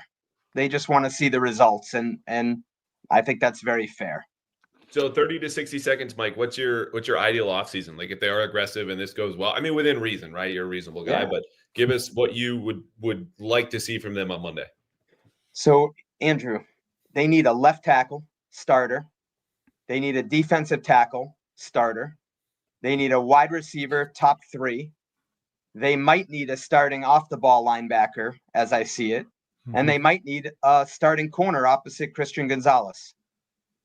I could go on, but I think to me, those are the 5 spots that I look at and say, they got a lot of needs. And I know people say this free agency class maybe isn't great, but based on what they have now, I actually think they can find players that would start for them in those 5 spots I mentioned. Do you have a favorite corner? Oh, I'm sorry, Doug. I was just going to ask, do you have a favorite corner between DJ Reed, Travarius Ward, or somebody else, Mike? Sort of like Carlton Davis, but I have to be honest, Fitzy, I haven't really studied the corners as much because I feel like it's an inside out first. So I've been probably more in the trenches. Yeah, I was just going to ask if there's one guy in free agency that you do like the most, because obviously, like you were saying, like, yeah, maybe not the biggest names in free agency this year, especially with T. Higgins and Trey Smith off the board, but a lot of players in free agency that would absolutely serve as upgrades and be starters on the Patriots. So is there one guy that you look at that just seems like the best fit, or someone that you've kind of fallen in love with through the offseason? So I'll give you a couple, Doug. I mean, I think Ronnie Stanley's obvious. 1 for the position, 2 for the pedigree, and 3, like, just blow him out of the water. I'd be fine with that. I mean, off from $25 million a year, $27 million a year. I think you could justify it. 1 for the position and 2 for what it would represent. Like, you got it. It's the suck tax. I mean, that's what we talk about, right? That's what you're paying right now. And if not him, you move to plan B, like they've talked about. Cam Robinson would be my plan B. So the 1-2 right there, get your left tackle in there. Defensive tackle, I'm the Milton Williams camp. I hear you guys talk about him. I like him. I like Levi Onwuzurike, if I said it right. I know you were working on, or Doug, you had it earlier. There it is. I was working on it. Yeah, I'm working on it. We were just sure. Levi. We were Levi owing it, Mike, Levi just O, because. I like him. I like Deo from the Colts. So I'm giving you a couple names, and then at receiver, I'm good with Godwin. But I actually think on the receiver thing, I'd be willing to be patient, because I guess I just haven't given up on the T. Higgins yet. Where does that thing go? And when you make, so my thing now is, like, all these receivers coming available, I sense people, want to see him make a move and get someone. I think sometimes, like, there's an element of patience, because once you make a move, you take yourself out of anything that might happen in the future. So, like, that was the thing with Debo. I'm curious you guys' thoughts. People were asking me, why weren't they in on Debo? And my thing was, if you're in on Debo, well, you don't know what's going to happen next. What if T. Higgins does become available? Right. Do you take yourself out of that? Do you know what I mean? So those are some of my thoughts. Real quick on T. Higgins, is that a situation where he's franchised, then they make him available for a trade? Well, would you be willing to give up draft capital for him and then to also sign him to the long-term contract? I personally would, Doug. Would you guys? I think it depends on what the pick was, but there's only so many of those guys out there. And, like, to your point also, like, how many draft day trades have we seen with wide receivers? So, like, yeah, if you do take yourself out of that by signing someone for too much money on day one, then you're probably out of it on draft day if someone comes available. So, yeah, it is a good point.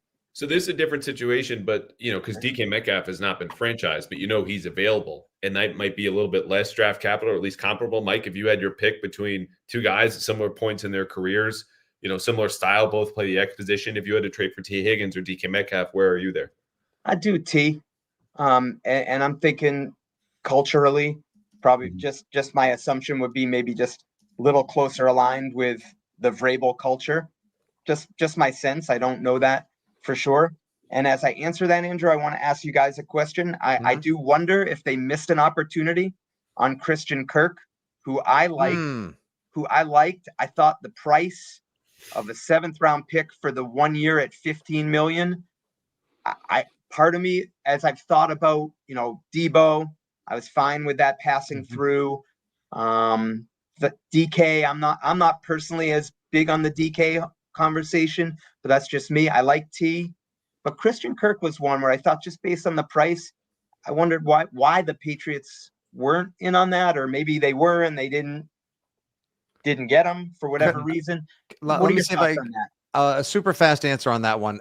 Just wanted to say, like, about the Patriots wide receiver room. Yes, not terribly talented. Yes, a little inexperienced. Yes, maturity issues galore, so I've heard.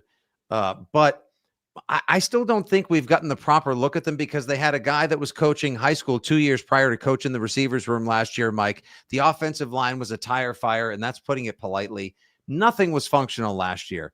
So before you can even worry about, can Kayshon Boutte be a decent 2 or 3? Can Kendrick Bourne finally live back up to 2021? Can Pop Douglas be that open in a phone booth, as Curran says, kind of guy on third down? You need to get a line in front of. That's why I love your idea as well. Like, as we've been pumping the tires of, just get fat, thick, strong, and big on the trenches again to give your plays, your designs, Josh McDaniels, and the talent you might have on the field time to get open, evolve, or grow. So before you worry about, do I need to throw money at Debo, or do I need to get this guy? maybe we don't splash and get a sexy number one or an alpha dog this year, but at least you give them time to develop and showcase what talent they have, maybe sign a good receiver, draft some people, and then see what happens. That's just my 2 cents. I know it's not sexy, but I'm just kind of going utilitarian there. For Christian Kirk, I would say that I'm fine with him aiming higher than Christian Kirk in that situation. So that would be my opinion on it. Obviously, didn't have to give up a lot of draft capital, but still eating up a decent chunk of cap space. And I certainly, listen, I'm not relying on Jalen Polk next year. Anything that you get out of him is gravy.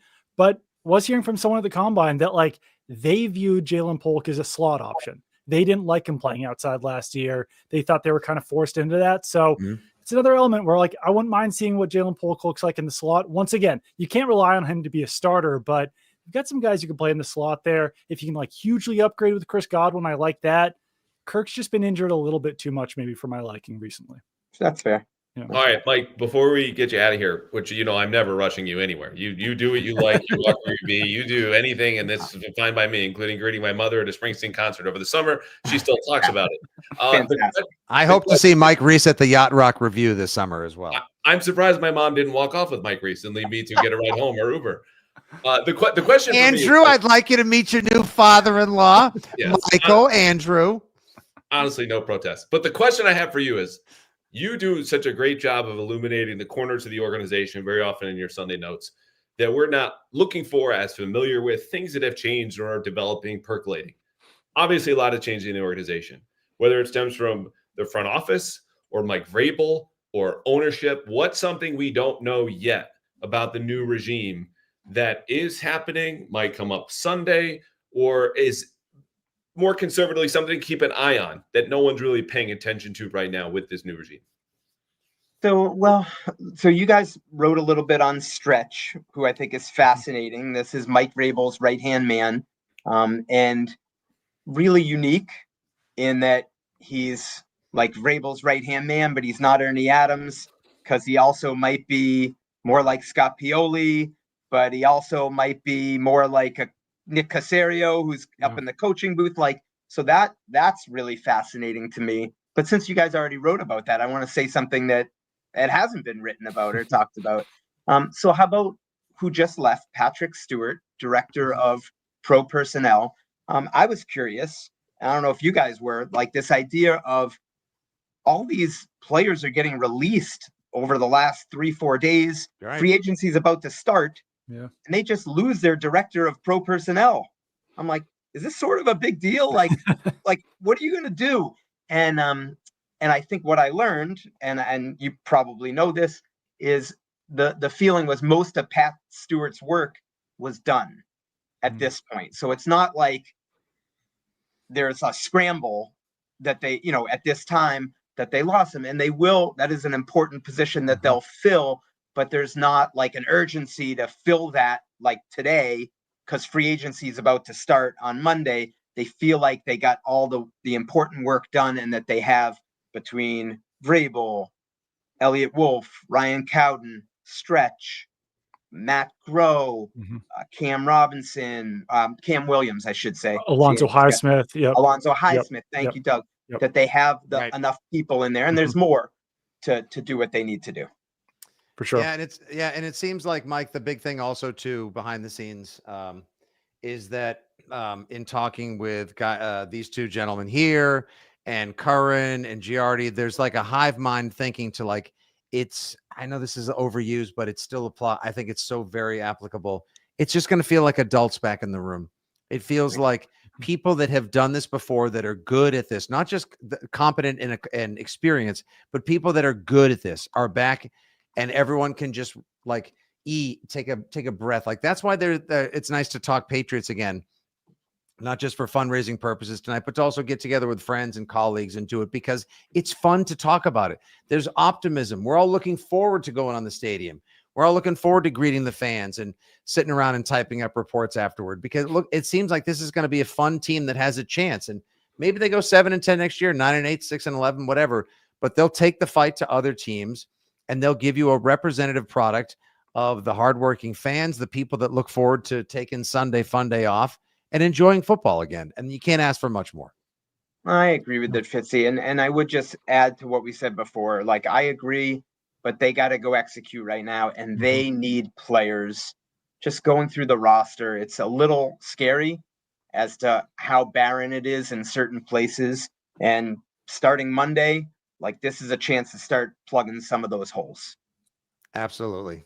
You guys can follow. You already follow him at Mike Reiss on the socials. If you don't, what's wrong with you? I mean, honestly, people, what's freaking wrong with you if you don't follow Mike Reiss? He's the mayor of Framingham. He's the king of Pats Nation. Friend to all, Mike. We love you. We thank you so much for jumping in and helping us out tonight. We appreciate it. Thanks so much, you guys. Definitely Appreciate it. Knowledge is king. That's why you rule. So we'll see you sometime soon. Mike Reiss, everybody. Gentlemen, before we welcome our next guest in, we have been doing this for almost an hour and a half. I do have to use the facilities. So can you guys answer a super chat before we bring Bill Barnwell to the fore? Absolutely. Yeah, for sure. And also just a reminder, people have been dropping in donations with the super chat and YouTube. You just have to click the $sign. It's right where you would leave a comment. All this money is going to the best place possible. It's to help cure cancer and do cancer research. We all know the story with Doug's daughter, Hallie. This is to help prevent that from ever happening again. And they're a long ways away, but we get closer with every single dollar and every single day that you can help out and support. So you can do it there or Venmo. There's a QR code there. As long as Faxon, FAXON Productions, $5 counts, $1 counts. But if you go to 25, you will get your question answered guaranteed. And I think we should start here. Alex Anthony with a follow-up. You, sir, have made the Super Chat Hall of Fame. Is there a running back that could come in and steal carries from Ramondre Stevenson, Doug? Probably not there is in free agency, but I don't think that you would necessarily want to sign that guy since you just signed Ramondre Stevenson to an extension. And that extension hasn't actually even officially kicked in yet at this point. But if they draft a running back if they fill their major needs in free agency, and then that opens up the draft to just take the best players available.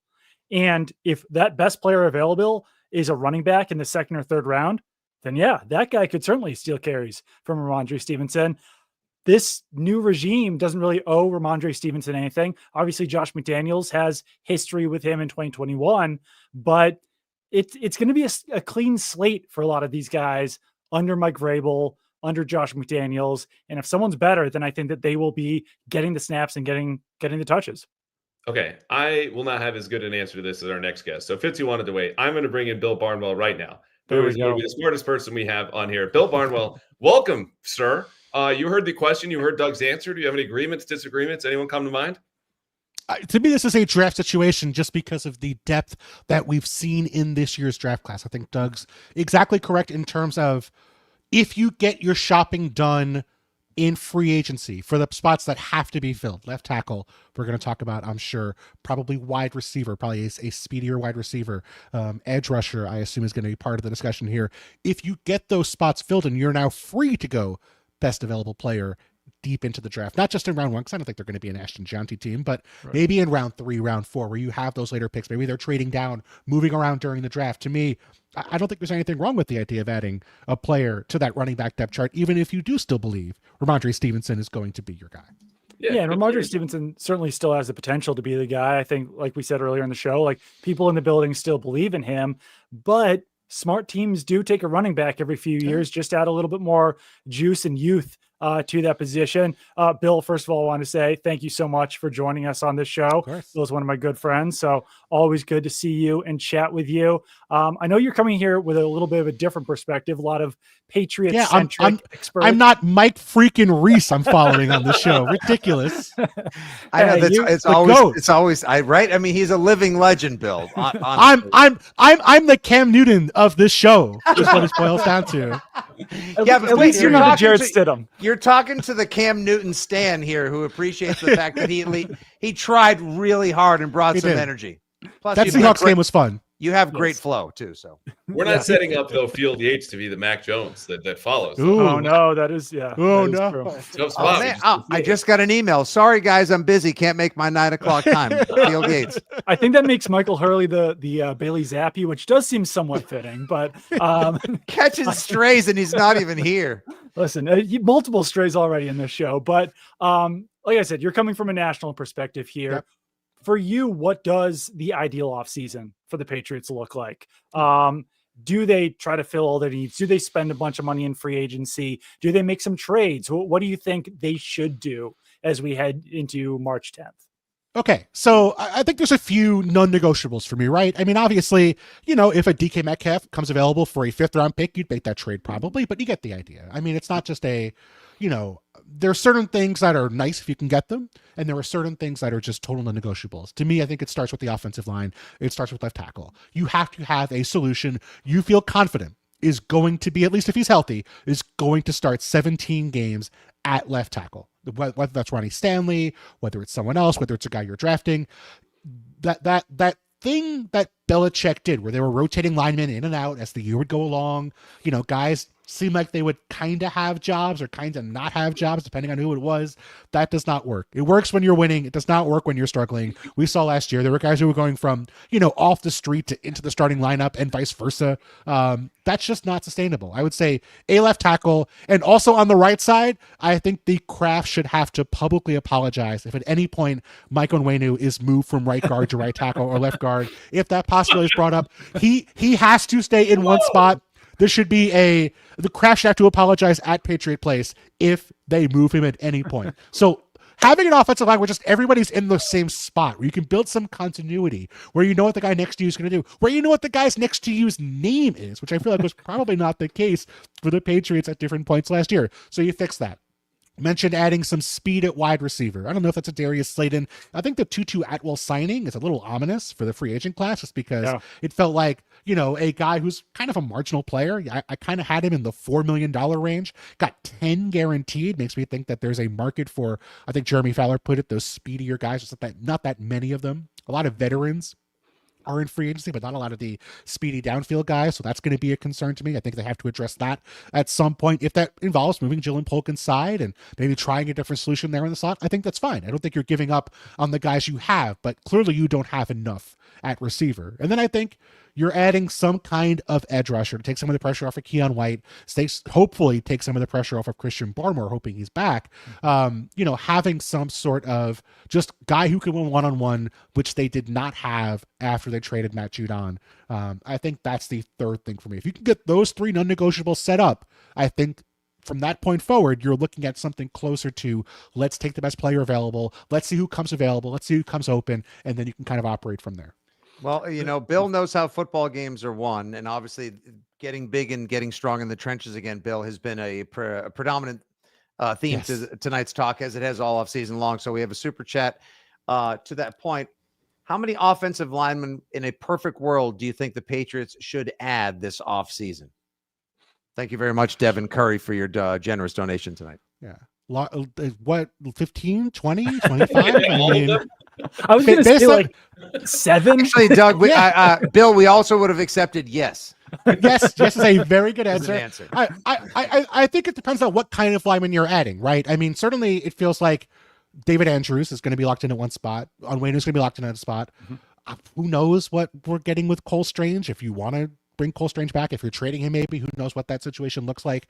There are some players coming back from last year. I think you need at least 2 guys who are locked in starters week 1. Whether that's a draft pick, whether it's Stanley or a veteran, that begin there. And then I think if you can add depth, there's nothing wrong with adding depth, given how many injuries they had last year, given how difficult of a position that is. Maybe they play more 6OL sets. Maybe they go to more jumbo packages.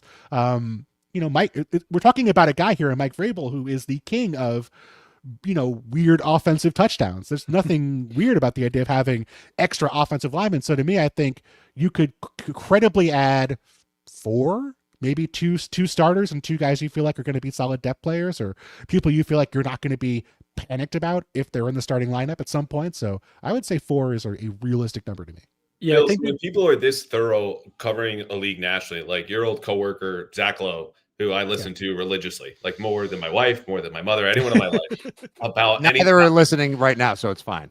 I like to envision them as being like the GM. What would their front office kind of look like? And as we kind of come into free agency here, I'm wondering, you, Bill Barnwell, GM of this, let's say, empty team that has a ton of needs. Maybe they're even local to us, the New England Patriots. What are some under the radar free agents you go, there's an inefficiency here that I can exploit? There's great value with player X, Y, and Z? Who's Bill Barnwell GM looking at in this class? Ooh.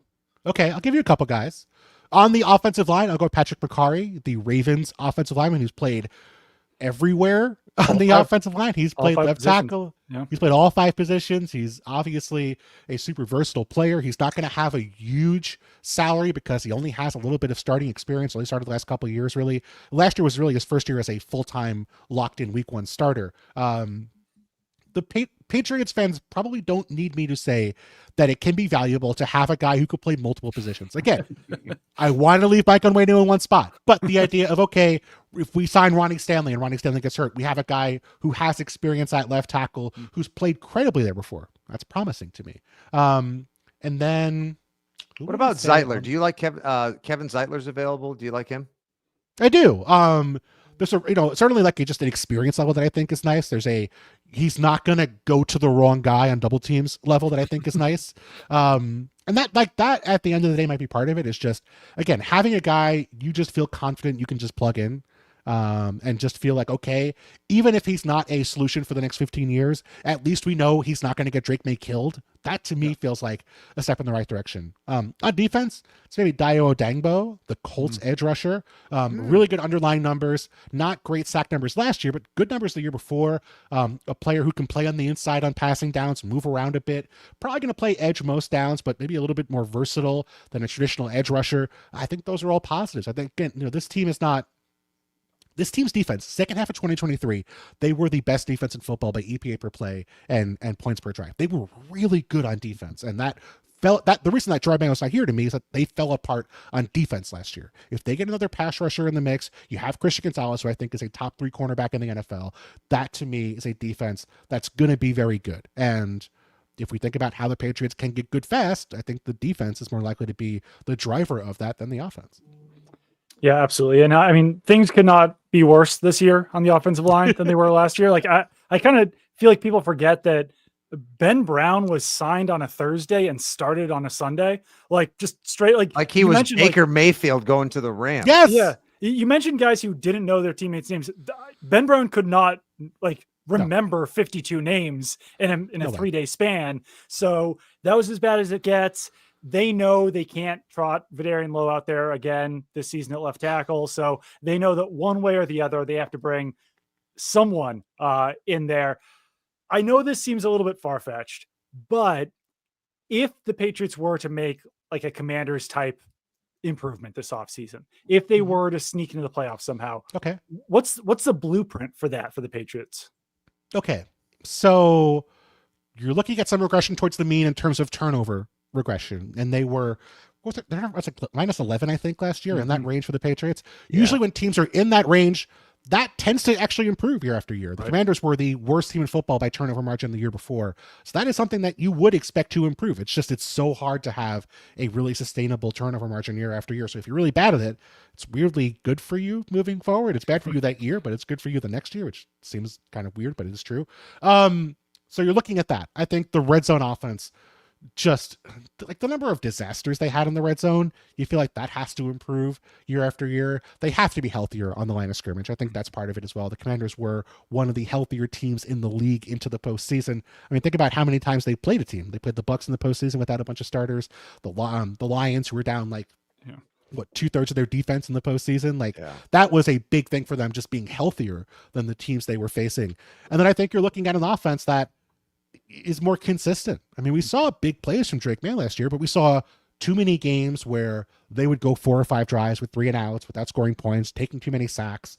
I think it's eliminating a lot of negative plays. And for Jaden Daniels, they were really great on 4th down, which extended a lot of drives.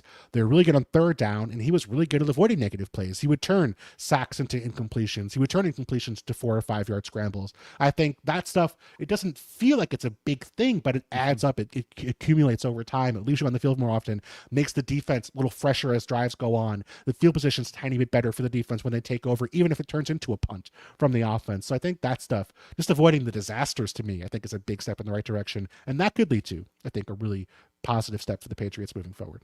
So you are a Drake May fan, would you say? Yeah. I mean, I would not admit it if I were on the show and I was not a Big Ben fan, just for my sheer safety. But I mean, how can you not be? I mean, you saw him compete all year, make plays all year. You saw, I think, more than glimpses of the guy the Patriots were hoping to see. I think you saw some negative habits and some issues related to the offensive line that I'm hoping you're going to see, corrected with the better coaching staff, with a more consistent offense, with a better run game.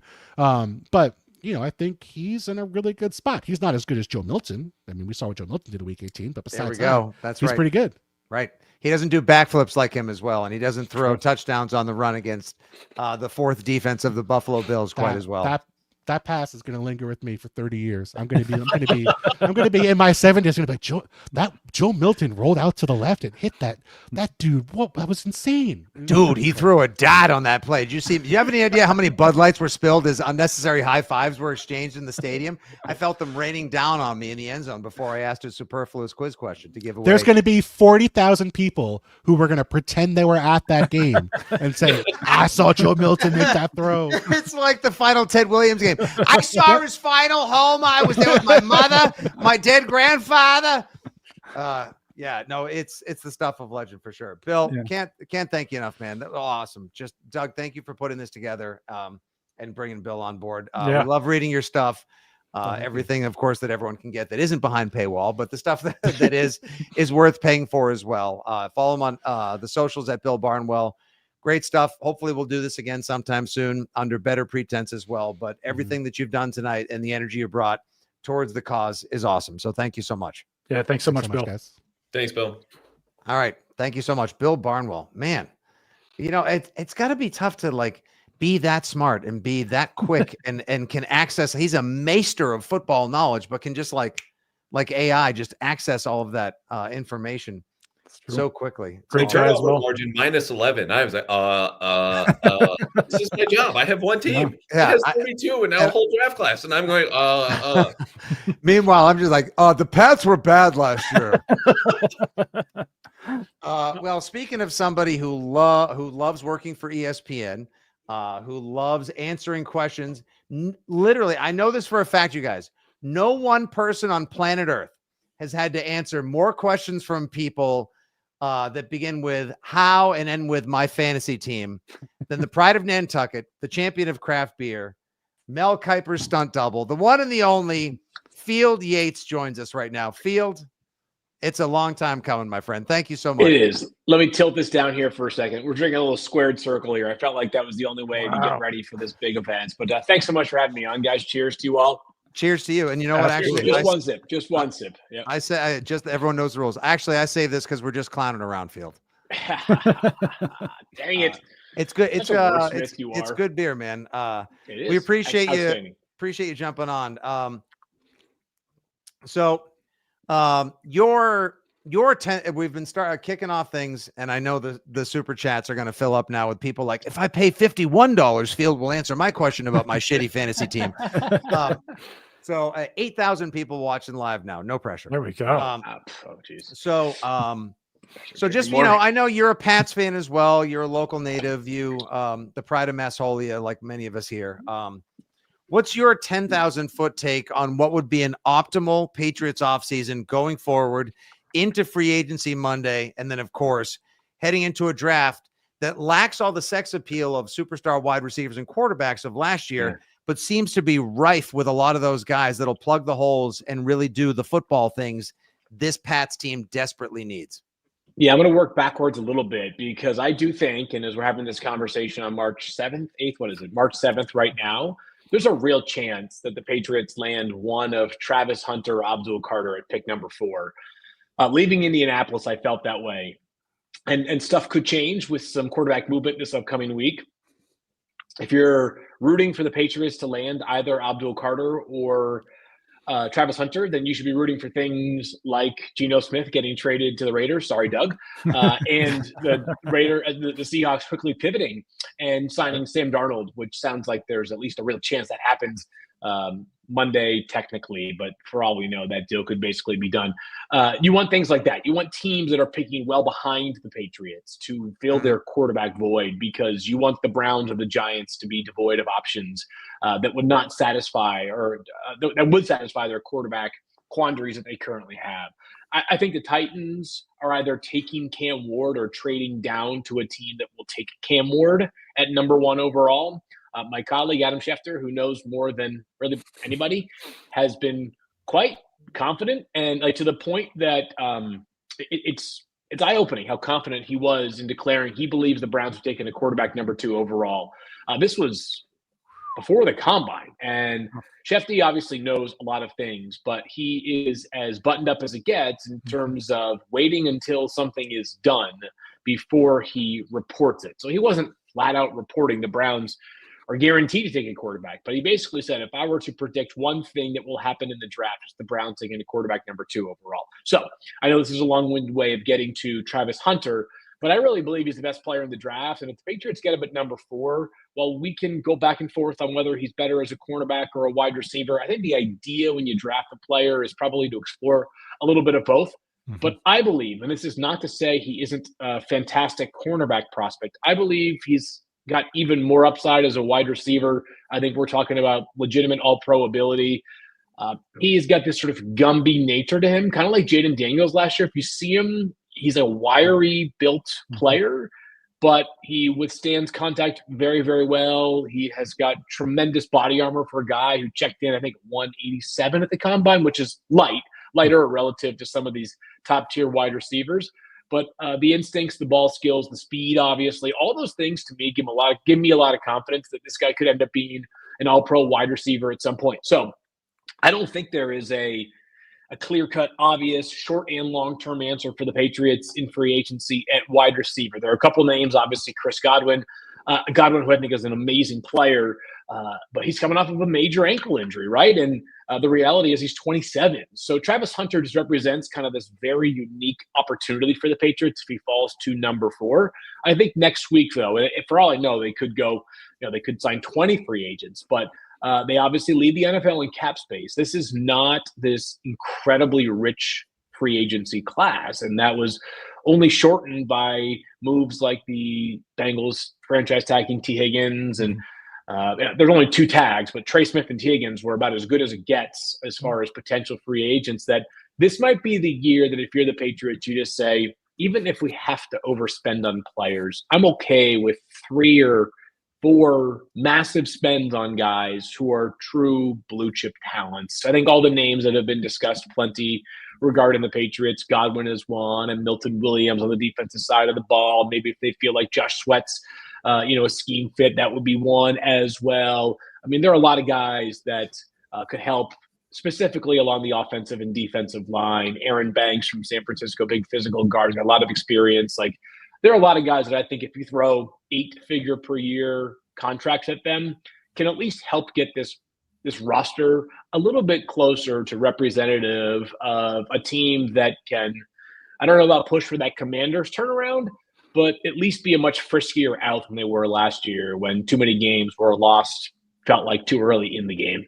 Definitely. And Field, thank you again for joining us. It was great to see you at the Combine as well. Always good to see Field Yates. I saw that you, obviously you've been diving into the draft. First of all, you laid out an ideal situation. I think Patriots fans watching this right now would be ecstatic about the idea of Travis Hunter or Abdul Carter being there. I feel pretty good about that. Overall. Yeah. And that's, obviously that's fantastic news for either the Patriots, or it would be fantastic news. Is there one other guy, maybe like, let's say top of the second round, that you look at in this draft as just being like, you know what, this looks like a Patriots fit. This looks like a Mike Vrabel type of guy. This looks like a type of guy that the front office would fall in love with. What I'm going to do right now is I've been working on my top 100. I happen to have it available right here. So I'm going to look at players I have ranked somewhere in that range. All right, so a couple names to give you here. Josh Connerly, offensive tackle from Oregon, really good player, had a great season this past year. So if the Patriots didn't go offensive tackle at 4 or don't land one in free agency, and again, the options are pretty thin there, then Connerly, who it's not the sexiest tape. It's just really solid and dependable. Had a great game. Penn State, Oregon in the Big Ten championship game. Oregon just basically said, we're going to throw every resource we have at Abdul Carter and kind of attack him from all angles, reminding me of some of the stuff the Patriots used to do against guys like Aaron Donald, just basically make him work for 60 minutes. Even if you lose some of those battles, you at least make him fight those battles. So it wasn't solely Josh Connerly who was responsible for Abdul Carter having no pressures, no sacks in that game, but it was a really good game for him in general. Something Nick Scorton from Texas A&M, a pass rusher who 2 seasons ago, so not last year, but the year prior, was at Purdue and led the Big Ten in sacks. And like Big Ten, I mean, that's Ohio State, Michigan. I mean, it was not what it is now when there's Oregon and UCLA and USC, et cetera. But the old Big Ten still has plenty of legit rushers that the fact that he led the conference in sacks as a true sophomore was telling. He's kind of got this shorter arm build. I know people, this is the time of year where everybody freaks out over small measurables one way or the other. Doug, Andrew, and I were sort of laughing and joking as we were sort of finishing off a beer in Indianapolis about Will Campbell and whether the measurements could get him the extra 1/8 of an inch because he had been reportedly checking in around 32 and unbelievable. 7/8 of an inch. It's Now how you he's use 32 it, and Will. 5/8. It's not how big it is. It's how you use that. Yeah, but his I'm with you, measurables yeah. feel though like I looked at everything that he did at the combine and everything that he did in college and what the size and everything. He's Zach Martin. Like he's almost Zach Martin to a T. Which, by the way, if you get Zach Martin with the 4th pick, I feel like that's a pretty damn good way to go. That's a great success, right? I'd be pumped. Exactly. But I also say this about Will Campbell. It's so funny how it's like the only world in which a guy who's 6'6" and 319 pounds is considered tiny is left tackle world, right? Will's a big dude though, and like that guy. I mean, the tape is pretty damn good. Actually, incidentally enough, I thought the rusher that gave him the most fits this year was Nick Scorton, who is a short-armed pass rusher. So maybe the lengthy guys aren't as much of a concern as these guys that can kind of get underneath you. Kenneth Grant from Michigan, you know, I sort of see him all over the board. I think he's more late 1, early 2 for me than he is mid-round 1. 3.5 sacks last season. Not like significant pass rushing upside, but a guy who can really clog a lot of space in the middle. He's 330 pounds every day of the week. He's an Indianapolis kid who ended up at Michigan, had a really good career for them. Him and Mason Graham against Ohio State. Like I was surprised the city of Columbus, like let those guys out of the stadium. It was like just what they were doing to that offensive line for Ohio State, which was very, very good, was just simply unfair. Look at some other names here. Jonas Avainea from Arizona is a guard who played right tackle, left tackle, everywhere. Anything along the offensive line intrigues me for the Patriots. You know, I'm a huge Jack Besh fan. He's a wide receiver from TCU, a kid who a lot of people know, unfortunately, because he lost his brother during the terror attack in New Orleans on New Year's Eve. Love him. He started his career at LSU during a time in which there was Malik Neighbors and Brian Thomas Jr. at the program. Jack Besh, as a true freshman tight end, led the team in receiving yards. Like, kind of a crazy thing to consider given all the talent that was also there in Baton Rouge. He ends up at TCU. He is a wide receiver every day of the week. 214 pounds, 6'1" at the combine. Had a good short shuttle, had a good 3-cone as well. Didn't run the 40. I think he's probably like 4.48 to 4.52 type guy, which might be a little bit scary to the Patriots right now. I was a huge Jalen Polk fan coming out of the draft, but obviously last year was a forgettable one for him. Still some confidence they can get that thing turned around, but obviously when you draft a receiver who's a bit speed deficient a year ago, you might not necessarily be as inclined to go down that path this year. If somehow, some way, Donovan Jackson from Ohio State sneaks into the top of round 2, and I'm completely convinced he won't, then I would sprint that card in. One of my favorite players in the entire class. He's, we talk about these guards, these offensive linemen. You want them to be like big, fast, physical, athletic guys, with athletic being a trait we talk about a lot.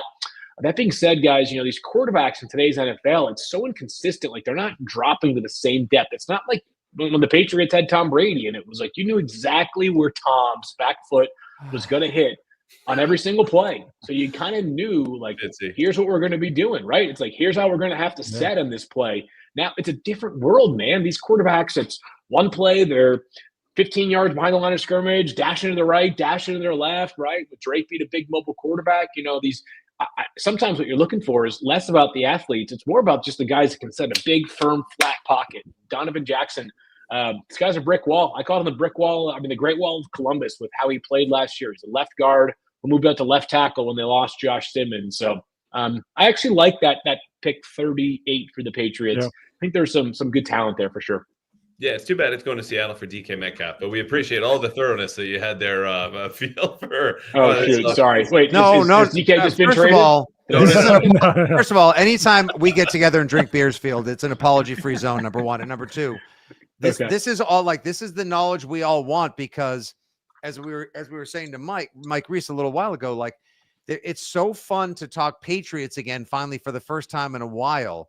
That anything we can learn about what this team needs, who's available, and what they can do is fun, because there was so much negativity first following the release of Brady, then with the animosity with Mac versus Belichick, and then Kraft and Mayo, that now things have sorted themselves out again. Like the field is level, and it's time for the Patriots to go back in a very aggressive, forceful direction with Mike Vrabel. And I think, like I mentioned before, they're going to build a team that's representative of like that strong blue collar, sausages and Aussie on the boom box in the at the tailgate. Like that's where we're going back to again, which is great. And so when I hear about good linebackers, possession receiver, I think Jack Besh has Patriot written all over him. So does Luther Burden, and so does Xavier Restrepo. If I get one more tweet, and I have 1/19 of your followers, if I get one more tweet that says like, Xavier Restrepo is a Miami tatted up version of Edelman, I'm going to quit all social media. It's unbelievable. But that's what we want. That's where we need to go again, Callahan. Yeah, I'm with you. But before, because Paul has been waiting forever, and we have finally had the person to ask. I'm so sorry. So fantasy, no, he asked us at 8. This was Paul's mistake, not yours, Fields. We've been waiting to ask you this question, though. He says he stinks at fantasy. Go generic with this. You can fix that. Or specific sleeper, year 2 leap guys, someone that you could just give Paul, who needs all the help apparently. And thank you very much, Paul, in all seriousness, for donating. Just a little boost for him looking ahead to next August, maybe early September when he's drafting. So what I'm trying to do is I'm trying to thread some needles, right? Because we have the next 7 days, which is basically the first wave or wave and a half of free agency that's going to dictate so much, right? So there's a part of me that's like, if the Bills don't get a deal done with James Cook, what happens there, right? Or, and does that mean that Ray Davis all of a sudden becomes a starter because James Cook either holds out or is traded or something?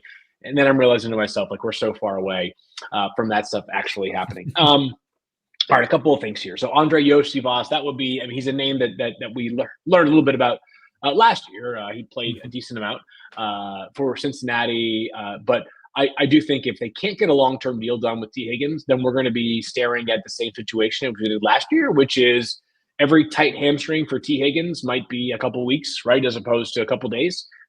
You have to protect yourself. That would be a name that comes to mind for me.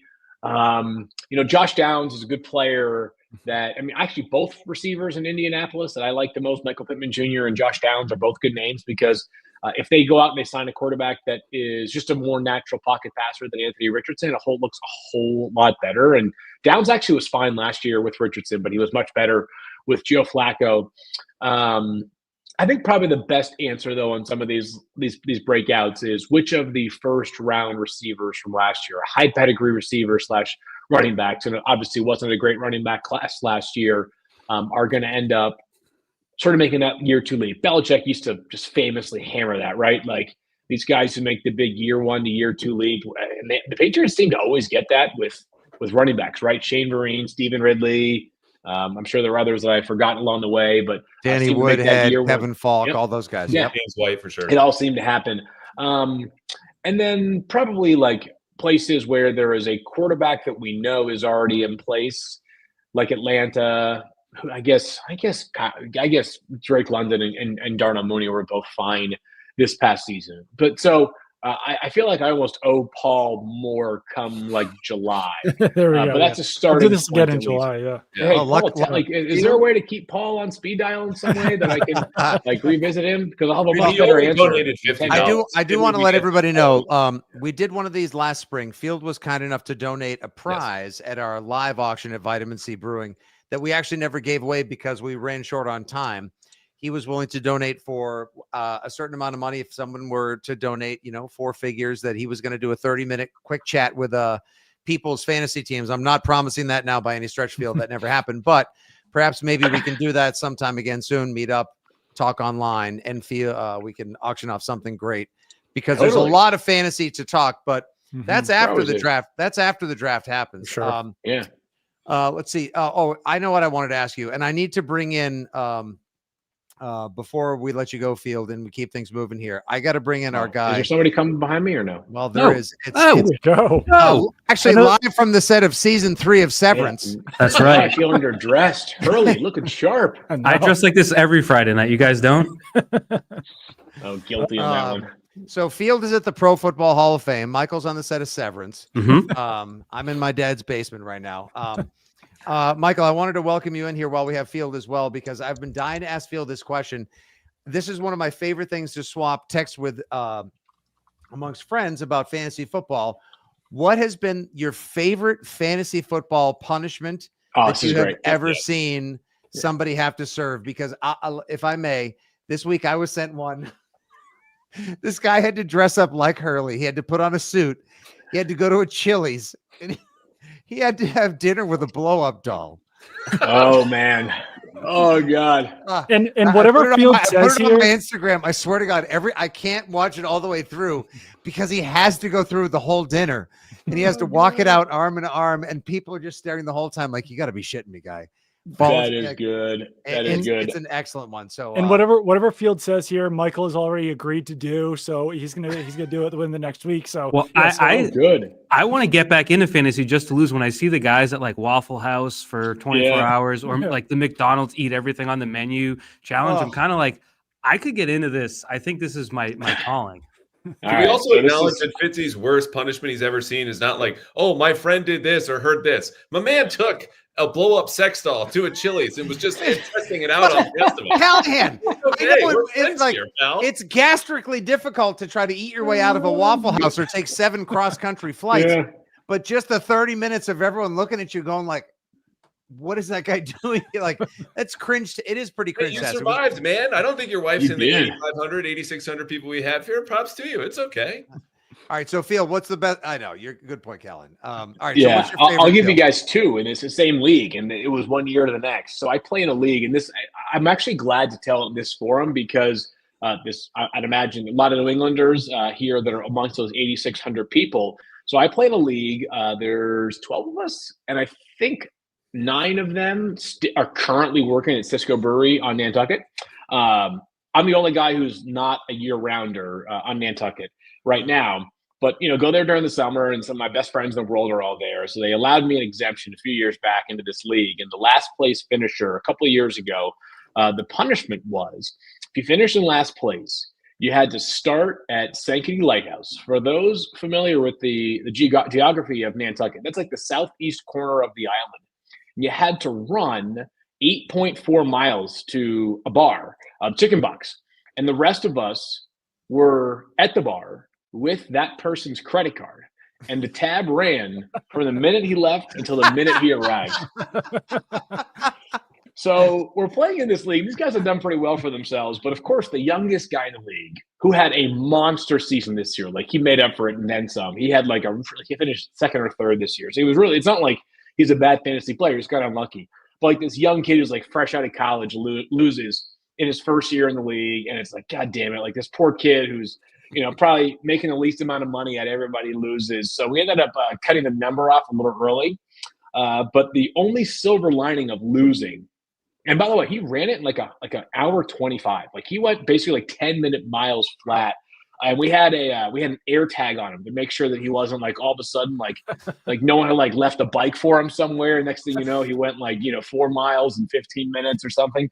So we were tracking him hard, but he got to choose the punishment for the upcoming year. And the upcoming year for this year's punishment was you had to stop and drink a beer at every Cisco location and make it back to Nantucket in the same day. Like the day after the season was over, they announced they're shutting down the Portsmouth, New Hampshire location. So I think the guy who lost is going to have to go from like Seaport to New London to the Cape to Nantucket, which honestly, I don't know, not easy. Yeah. But I'm sort of saying, like, as a dad, I kind of wouldn't mind a day where I get to just go 4 different bars and drink a beer. Are you kidding me, Field? Is it father of 2 like you are as well? Like I would give my left leg to be able to just spend a day on a boat and a ferry and whatever else and like Barry Cisco's. By the way, side note, I feel like you and Randy Scott, who's just a tremendous human being, need to start a side pod, because I know you need another podcast, Field. Yeah. And it's just called Fantasy Punishments. And every week you just discuss these. Can I tell you guys one thing? I know this is, I'll make it quick because I'm sure this isn't the spirit of this great event. I'm so happy that Randy Scott is getting the recognition for how talented he is and how incredible of a human he is. I thought forever, I say this all the time, he's the most underrated person at ESPN. Underrated no longer. The man is the face of not just ESPN, but Disney Plus now. Are you kidding me? How cool is that? And of course, a great Nesson alum, as we all know. I got to step in. This Another is too, good one this in is Gary too, Stroysky, too. It's already too pro Randy for me. I might have to bail. This is disgusting. Like, just I can't stand for this. Just too much Randy. As somebody who was eliminated halfway through the first season of Dream Job, I'm glad that is the handsome face of ESPN and not this broken down guy Smiley right here. Okay. And Field, before you go, suggestion for that league for next year's punishment, maybe like change your Instagram location to Martha's Vineyard for a year. That would be a decent enough punishment for a bunch of man, those guys, right? Those guys would not stand for it. It is funny how it is. I mean, it's like that's like turf wars right there, right? Like when I have people ask me who have never been to the New England area, like I'm thinking about visiting one of the islands. Which one should I go to? They're like, I know you go to Nantucket. Does that mean you hate the Vineyard? And I'm like, here's the deal. Like the Vineyard's one of the most incredible places you could ever visit in your entire life. My mom lives there. I happen to have a place to stay. I'm here to tell you, hotels and rentals ain't cheap on either island. So I prefer the place where I can go and not spend my life savings for 4 nights. But Vineyard is a lovely place as well. It just doesn't, it's a little bit different for me, but who am I to judge? And here I am just with my little 2-bedroom sea shanty in Dennisport, just like one day. Hey, for the next 48 days, I think there's one thing that every Patriots fan needs to do. And I said this last year prior to the draft. And I think it was always going to land here, but there were some murmurs right where they go a different direction. It was take Drake May 3. This year, you got it before you go to bed every night. Just whisper it into the air. Travis Hunter at 4. Travis Hunter at 4. Travis Hunter at 4. Just will it into existence. Love it. Yep. You guys already follow him at Field Yates, obviously for his Patriots intel, the draft coverage, and the fantasy stuff. He does everything and then some. Maybe you'll run into him in Nantucket, or maybe on a ferry between Nantucket and Martha's Vineyard if he's serving a fantasy punishment or more. Maybe one day, if we're lucky enough, we'll get him to join us at the Plymouth or Weymouth location of Vitamin C for a pod, a hang, and a fundraiser. But Field, we can't thank you enough for over a half hour of your time on a Friday night. You got 2 kids, some chillaxation time you're entitled to. So from the bottom of Doug's, Andrew's, Mike, whatever resembles Michael's and mine, beating hearts, thank you so much for your time, buddy. Yeah, my robust social life on a Friday night. You guys ask, am I free? I mean, come on. Is that a rhetorical question? Of course I'm free. Hey, man, it was great. It was great chatting with you. Thanks so much. We'll do it again soon. You be well, okay? Thanks, Field. Thanks, guys. Take care. Good to see you all. You too, Field. Thanks so much. Field Yates, everybody.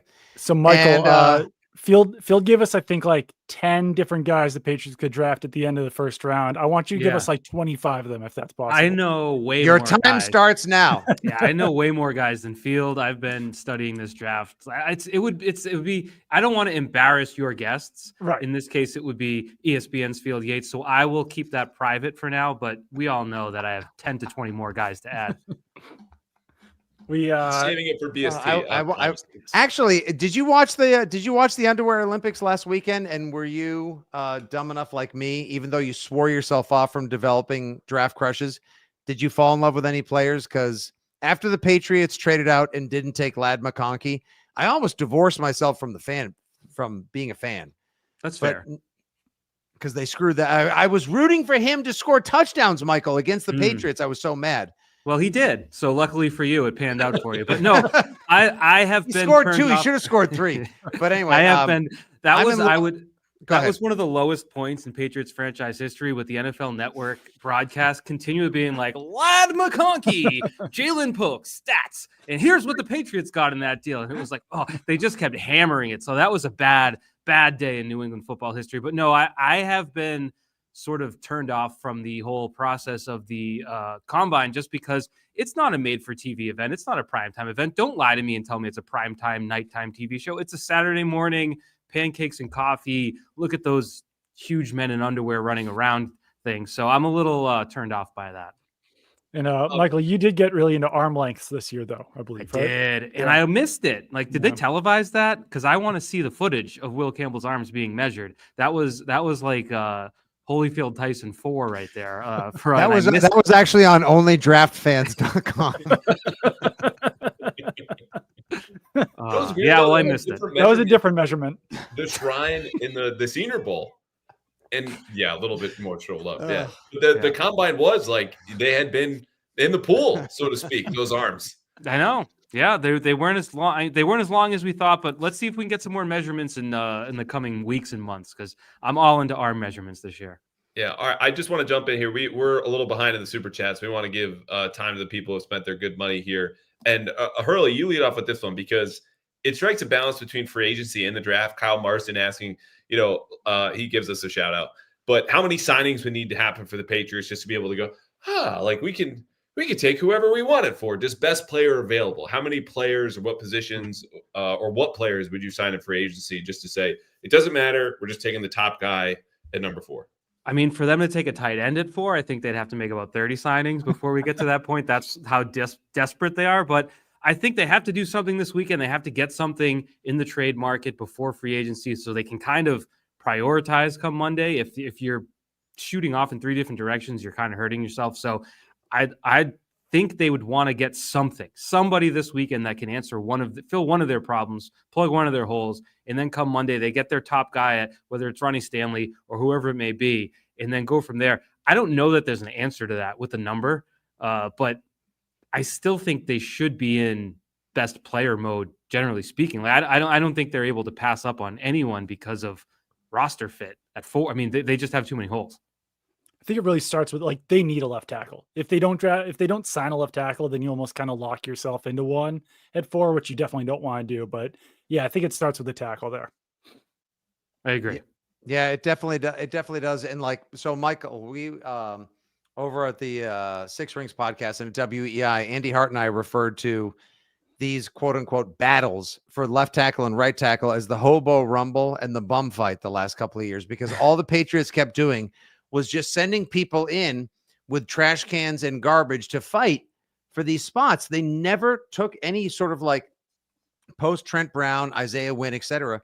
They never put any proper equity into it. They just kept doing a volume fight. It was the quantity versus quality battle. And I just hope that now with Wolf and Cowden and Mike Vrabel, who obviously understands this. I mean, I wish I could get Taylor Lewan from a couple of years ago to jump back in and do as much. You got to get somebody in there that your quarterback trusts, because damn the torpedoes of worrying about how fast your wide receivers are and who your running back is. If you can't block for your quarterback, then it doesn't matter, because when you were 32nd in pass blocking and 32nd in run blocking, the need is very obvious. Get big guys and then develop the team from there. Yeah, and that was sort of, everyone had takeaways coming out of the Super Bowl. One being that if you have the best offensive line, best defensive line, best running back, 2 best receivers, and a really good quarterback, you can win the Super Bowl. But the other thing was, Pat Mahomes, we would agree, all of us, pretty good at playing quarterback, pretty good at the position, not bad, pretty well accomplished. Behind a terrible offensive line, he couldn't do anything. So what chance does Drake? What chance does Drake may have to survive? So I think that is step one. And I know the other big picture, I think I've been watching and listening all night tonight, so there's no one I can name that hasn't been named. My Patriots offseason picture, it's big picture. It's just removing the stigma, like Mike Reiss talking about the suck tax. We got to stop talking about the suck tax. You got to stop being a team that, he would never want to go there. DK Metcalf would never want to go there. You got to, and it started with Mike Vrabel. I think he had some stability, but you got to keep building, the weight room, the NFLPA survey, all that stuff you have to build. Maybe get rid of the airplane with the ashtrays or give away free cigarettes, one or the other. You can't have neither. And just sort of build back to respectability, because that's the biggest thing where you're going to have to, I know you're going to have to overpay now for these guys that aren't going to want to be here necessarily. And everyone points to Aguilar or Jonnu Smith. But there are hits. Matthew Judon was a star here. He connected with the fans immediately and was a Pro Bowl player. Hunter Henry has been the go-to guy for every offensive coordinator that's run the team since he's gotten here 4 years ago. So you've got to overpay this year. It's not a long-term fix, but you have to start rolling the ball downhill to the point where the Patriots can be a legitimized good NFL team, and then you can go from there. Hunter Henry is now being lapped by offensive coordinators. They're back to Josh McDaniels. It's crazy. And that means Patricia's coming soon. So oh God. We're gonna reverse engineer the offense again. Damn it. So have you like developed a crush on any guys in the draft, Michael? Is there anyone that you like? Is there any one guy that you would love to see the Patriots take? Like, I love Jihad Campbell, the linebacker outside edge guy from Alabama, just because he kind of does everything. And I think there's a chance he may fall later. There are some receivers later on, first round, second round, that could make a difference in Foxborough. Just any sort of quick draft thoughts? I can't tell if it's pie in the sky. I've been big on Abdul Carter since I first saw him play and just looking like Michael Parsons out there. I just feel like as good as Judon was, that like the Patriots haven't had a guy that, Chris Collinsworth gets on. It's like, let me tell you about this guy. Once his arms and legs get going, there's no stopping him. They just haven't had a player. And I know that there's no one guy that's going to lift them where they need to be. And there was an era where we all come from where maybe an elite pass rusher was a luxury. I think we're well beyond that era where you need it because it's such a passing league and they need it. And so, you do need you need a lot of things, but that one to me would be the most exciting, especially if you're going to go, heavy on big defensive linemen in free agency. You're going to need something a little bit more lively than that in the draft. So someone just donated $25, Michael, because you're in a suit and not in a hoodie, as I guess is more commonplace when you're on Pat's Chat. Everyone listen, subscribe, rate, and review. They're lit right now too. If you want any question answered, and I don't know how much longer we're going to go, we're still waiting on Tom Curran, but like Fitzy and I are at least too deep, and Doug might get punch drunk. I don't know. Like, we'll just hang out. Anything you want answered, you donate $25 with the $sign on YouTube, the super chats, Venmo, ask away. Mm-hmm. We have nothing to lose. Hurley, though, has to do TV in about 20 minutes. Yeah. I got to say, Mike, I'm surprised you answered the question because rumor has it you hate the draft. Care to expound? Which I draft hater. No. I mean, I hate parts of the draft. I think the fact that the Thursday night thing in 10 minutes between picks, it's excruciating. Everyone knows. Sometimes you'll see tweets from 3 picks ahead and you're still, and that's a half hour and you're like, I can't do this. That's 30 minutes of my life that I'll never get back. So I hate the Thursday primetime thing. And I hate truly that there's 2 months here. Like, this is a long ass time. Thank you. Thank you, Michael. You shouldn't have to wait 6 effing weeks. It's so between long. the end of free agency. Like, you're going to give me the best appetizer ever. And then you're going to do 47 minutes between appetizer and entree. Screw this restaurant. Like, it could be the first weekend in April. It doesn't have to be the last weekend in April. It's just obviously they pick it on the calendar. So that part, the draft is an important thing. I do miss, and this is maybe an old thing, I miss the Saturday draft. Tom Brady. We're gonna have to do maybe next Friday night. We could do like a whole half hour on Tom Brady. Weren't those the great days, fellas? Yeah. The good days. How come we can't get guys like that? Oh, Bob Lavelle. Thank you very much. But I miss the Saturday thing. If I could tweak it, all right. Get rid of if you want the prime time, round 1 on Thursday, whatever, skip Friday and give me 2 through 7 on Saturday at least, because I hate the disjointed Thursday, Friday, Saturday thing. Saturday is brutal now. It's just they killed it, and I don't like it.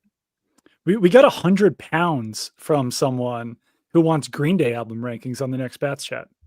No, that's Pat's Chat Central right there. I was like, I don't know that I want to do this on your. Usually, you know what? Because Tom Curran's late and I need to grab a beer, and Michael has 5 minutes until he has to go do television because he's fancy and wearing a shirt from Bonobos. Let's do it. You mispronounced Marshalls, but yes, same thing. It's interesting. The Green Day thing will be interesting. I'm gonna need to think about it. I think we're gonna need to wait until a Pat's Chat to do that, because Dookie would be number 1, but I might even go Nimrod number 2. Really? That might be where's American Idiot? American Idiot's gonna get hate for getting overplayed, but it's not Green Day's fault that Boulevard of Broken Dreams was on 7 different radio stations at the exact same time every 5 minutes of every day. That's not their fault. I gotta say, Doug, Michael, I used to work before I did any sports radio. I worked at a rock station. I used to work at K-Rock 20 years ago. Me too. The Howard Stern's old station in New York, humble brag. And my first job there was just being like a sports guy on an afternoon rock show. And they didn't pay me for the first 6 months. I got paid in tickets. So I just got to go to all these shows in town. Saw everyone, Kaiser Chiefs, Coldplay, Pearl Jam. But the best show was I got to go see Green Day at whatever the Tropicana in Atlantic City's performance venue is. And that show was un-effing believable. Oh, yeah. Wow. Right off American Idiot. They like Billy Joel and the gang. They brought it. They touched the sun. Also, I was 20 years younger. Yeah. I'm dead inside. And that's the other thing I wanted to say. I am drinking water because just like Mego, I am a professional, and it would be uncouth to drink before going on the TV. But also, I know you're giving away Bruins tickets tonight. The Bruins obviously dismantled the whole franchise. But I'm here to say to whoever wins those tickets, I went a couple weeks ago, still had a wonderful time, even though it was probably the worst hockey game I've ever actually witnessed. I may have overindulged that night and haven't had any alcohol since then because of how bad the hockey was. But it was a good night, and whoever wins those tickets, have a good time because I'm jealous of you, but also I need a break. Michael, tonight on TV, can we get you to say a certain word for the 9,000 plus people watching? Like, can we sneak something in on our behalf? I mean, that's your game. I don't want to steal it, but give me a shot because I do have to go run out there before the show starts. Is it? It's got to be a Green Day album, Nimrod or Insomniac. Insomniac. Maybe Warning. Warning's easy. Warning. That's kind of cheating. Fitzy. I mean, he's got a whole hour. Like, I'm thinking like Snuffleupagus. Like, we got to up this to like a certain level. That's just. Ooh. I just gonna say we got a packed show. There's 2 guests. There's a lot to talk about. So Michael, I'm not sure. On BST Friday. Michael, make it easy. Fandango. All right, I'm going to be honest with you. I will not be able to pull this off. I'm no Andrew Callahan, but I'll try. Fandango. You got that. I know. Buddy, there are no bigger fans than these 3 guys right here and everyone in the chat. Thank you, buddy. I appreciate it. All right. Thank you, Michael. I'd stay, but responsibility. TV calls. Yeah. It sucks. What are you going to do? Growing up, don't get old. See you, buddy. Congratulations. Thanks so much. All right. So we only have 1 guest left, you guys. An incredible show. 9,500 people watching live right now. Thank you guys on YouTube, on Twitter, on Facebook, and beyond. The generosity is just insane. This is a perfect time to wonder if my wife got the text I sent her asking for a beer. But also, more importantly, well, I'm landlocked over here, guys. You've got enough place. Some of us what do you think? So Callahan, I'm at a certain age, obviously, I'm in my 50s. Thanks, Doug. I appreciate it. I don't look it. I know. Thank you. I have a small fridge out in the garage, or the barrage, as we like to call it here at the Fitzatorium, where I do like a lot of my youth coaching and whatever else. And there's a small beer fridge out there. I should have one in the office for occasions like this, right? Mm-hmm. It's true. Guys, also, if you donate enough money, Doug will send you Steve Largent's first helmet, which is behind his right shoulder. This is one of those. Or is that Dave Craig's? This is one of those children's helmets. I think it was a Kurt Warner uniform actually that it came with. So it's a Kurt Warner, not the quarterback, the Seahawks running back from Penn State. Right. Since we last shouted out everybody on Venmo who donated using the QR code live or at Faxon Productions, Ryan McMahon, $20. The pre-agency donation. Thank you guys putting on the show. It's awesome. Joshua Guimond, $51. Cancer Research, LFG, you guys, and GFY Cancer. Christopher McCabe, $25 for the show tonight. John Lydyard, Pat's Press Pass fundraiser for Cancer Research. Great job, guys. Luke Best, $50 for Cancer Research. Michael Durgan, $5 for Cancer Research. Thank you so much, Michael. Craig Sylvester, thank you so much. $25. Chris Hamilton, a distant relative of Alexander. Pat's Cancer Research, $25. Craig Sylvester, $25 for Cancer Research. Thank you guys so much. $50 from Alex Barth. Pat's pod donation. Bath Veda. Thank you very much, Barth. You do incredible work, buddy. Alexander Schulman, $25. John Cooney, $25 to the Venmo. Mark Daniels, $50. Oh, at by Mark Daniels. You're the freaking best guy. Man. Vincent Tabito, great job, everyone, tonight. What a great cause. What a great watch. Always listening and watching. You guys are awesome. $25 as well. Brian Heffron. Look at all these. God bless you guys. Thank you. That last guy sounded like if Santa was a Pats fan. Just I'm always watching. I'm always Hey guys, I'm always watching. Just want you to know. Yeah. Hey, I got my Ring camera. I got a camera in everyone's house. Brian Heffron, $25. Him and the guy who identified as Hitman, who we waited 20 minutes too long to get to his question the first hour of the show. By the way, Tom Curran either better be trapped in a closet with Gene Hackman's effing dog or doing push-ups? Because I have no idea. Why is he 15 minutes late? I don't know what's going on. I think we got a couple of super chats that we could answer in the meantime. Yeah, we have a lot. Yep, Brian Heffern, $25. Hold, we're still going, guys. People are so Okay. generous. And Will DeTulo, good luck tonight, guys. The show has been awesome. In honor of Doug and the Kyed family, we love you. $25. God, Thank you, everyone. Yeah. Again, Special best. shout out. I saw Dan Goldberg. Went to high school with him. He donated money. My mother-in-law, Jean Crosby, she donated. So shout out to her as well. Those are two that I saw come in. But yeah, here's a question. Who would you rather have rebuild this Patriots team, Don Sweeney or Elliot Wolf? Neither can't be the answer. I will go with Elliot Wolf on this one. Listen, let's see what a second offseason looks like for Elliot Wolf. I've always said that it's tough to judge a GM based on one offseason. Obviously, last year did not go well outside of Drake May and a handful of free agent signings. But with some more help this offseason, Mike Vrabel, Ryan Cowden, everyone that they brought in, things should be better this offseason. I'm going to go off the board. I'm going Cam Neely because the man starred in the movie that is closest to my heart, Dumb and Dumber, which is not like some sort of lame joke. It's just something that I can recite off the top of my head, having seen it when I was 9 years old, and is just the script is at like 60% up here.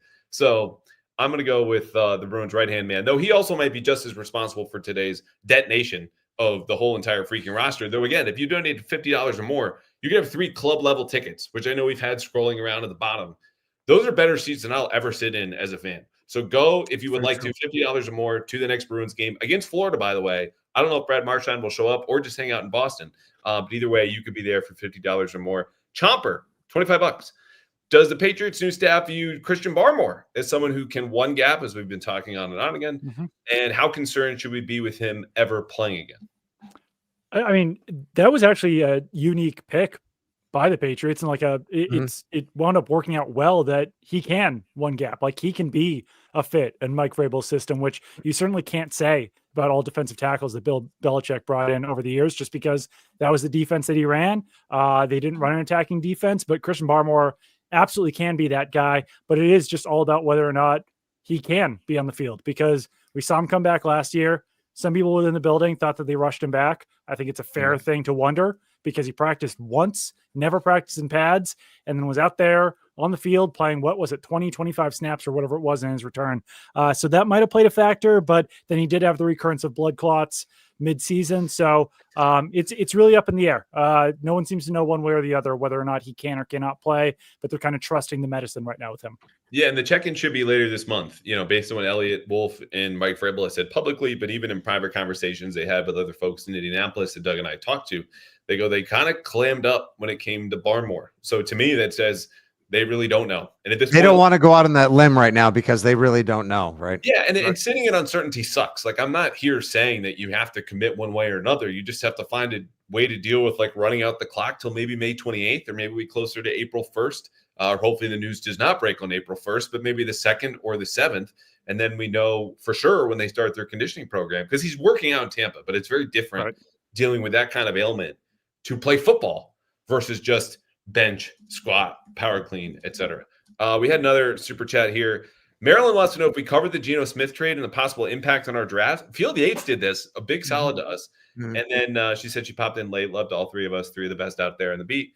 Appreciate the support, Marilyn, on the research. So we got on Geno Smith to the Raiders, taking them pretty much out of the quarterback sweepstakes here, trading up. I don't think it's a bad thing, especially if the Seahawks do wind up signing Sam Darnold. That still leaves a lot of quarterback needy teams above the Patriots. And even if the Giants sign Aaron Rodgers, that's still a team that could still need to draft a quarterback, even if they sign Aaron Rodgers. So I would say that the Geno Smith trade actually wound up working out pretty well for the Patriots draft-wise. And Field was certainly talking 2 quarterbacks could go in the top 3. So like I was saying before, definitely something the Patriots should be very happy about if that's the case.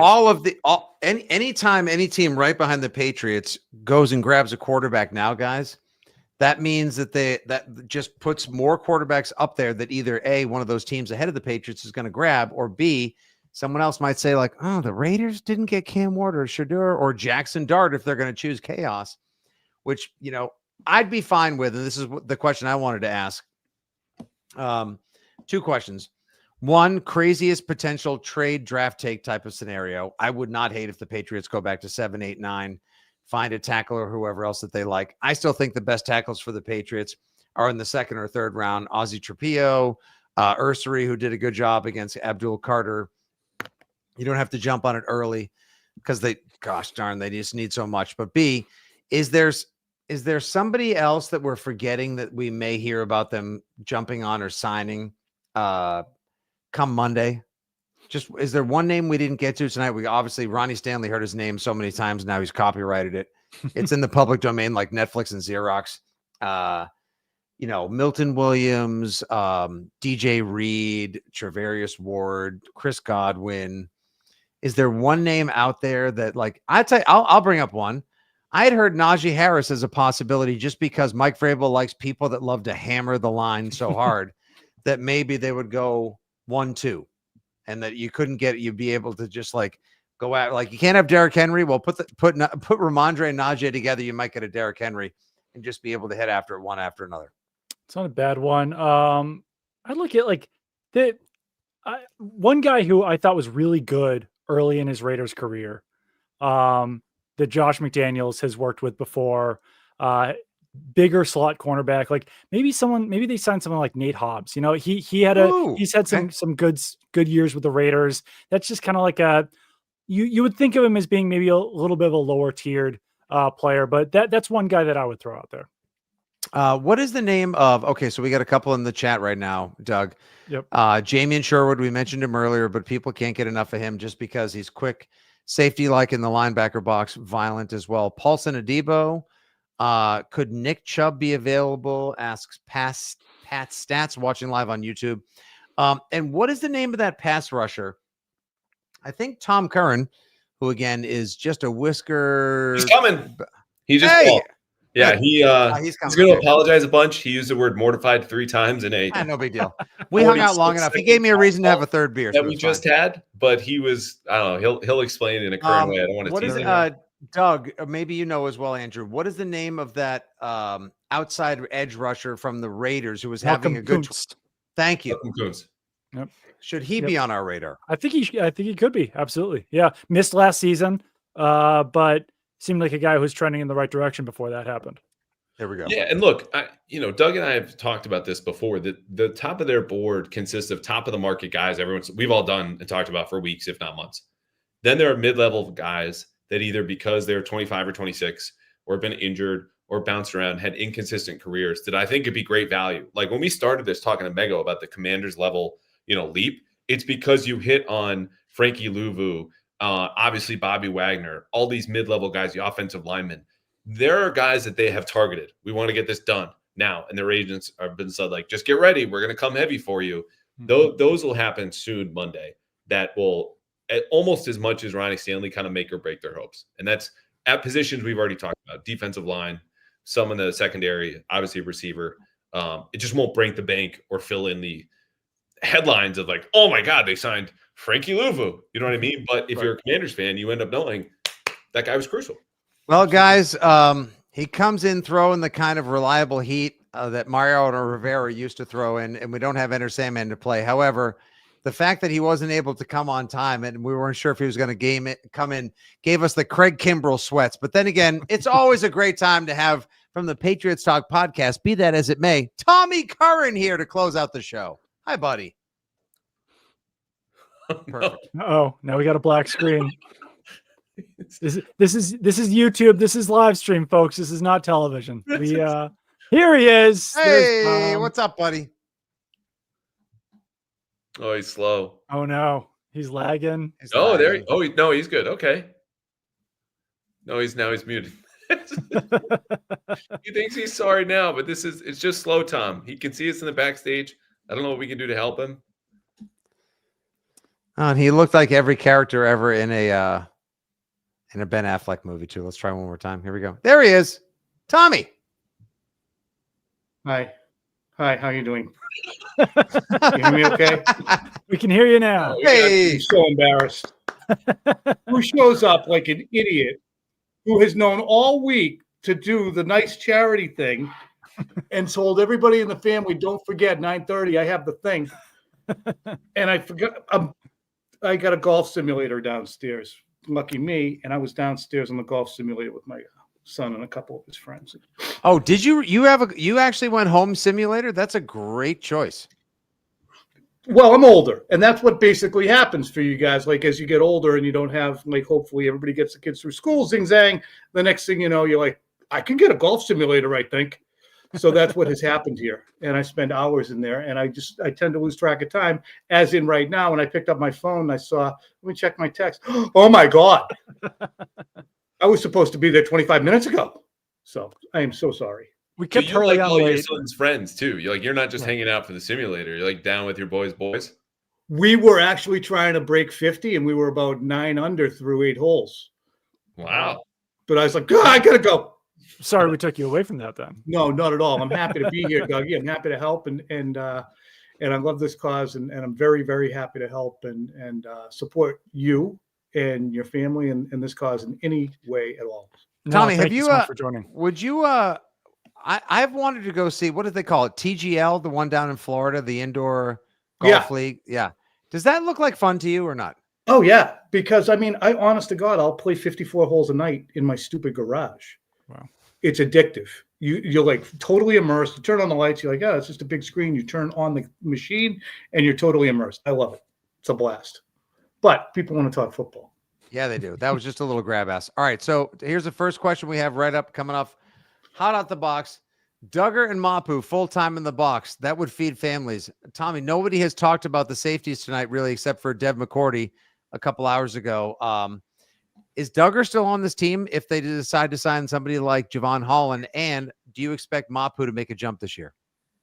Yes to both. I think that right now Mike Vrabel is extremely conscious of culture and what he wants this team's mindset to be and how much buy-in he's getting from people. And I think in your experience, Doug and Andrew, from being in that locker room, there's no warts on Kyle Duggar in terms of seriousness, diligence, being part of the team and wanting to do well.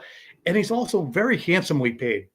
Yeah. And I think he looks at this team probably at this point, and he got a lot of criticism last year, but I don't think he took it personally the way some guys do and get very soft about, I'm hurt. He was very stand up about it. So I think he is here.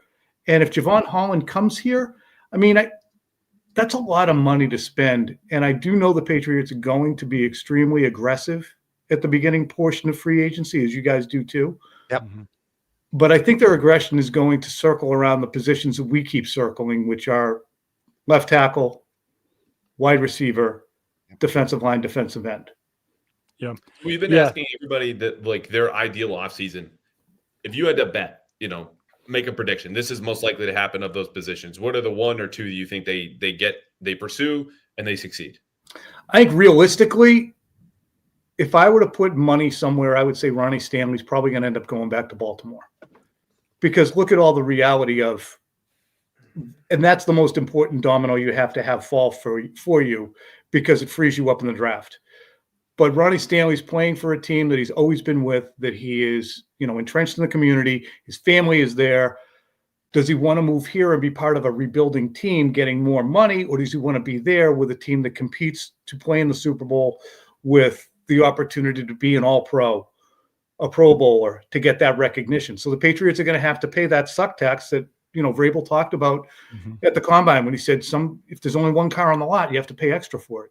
And I think that, indications I'm getting is, their plan B would be more to go for a Dan Moore type than to go immediately to Cam Robinson, who's second in line. But I think Ronnie Stanley with a bullet is their number one target at tackle. And if you don't do that, as you guys know, you cannot with a straight face. Why am I not centered? Here I am.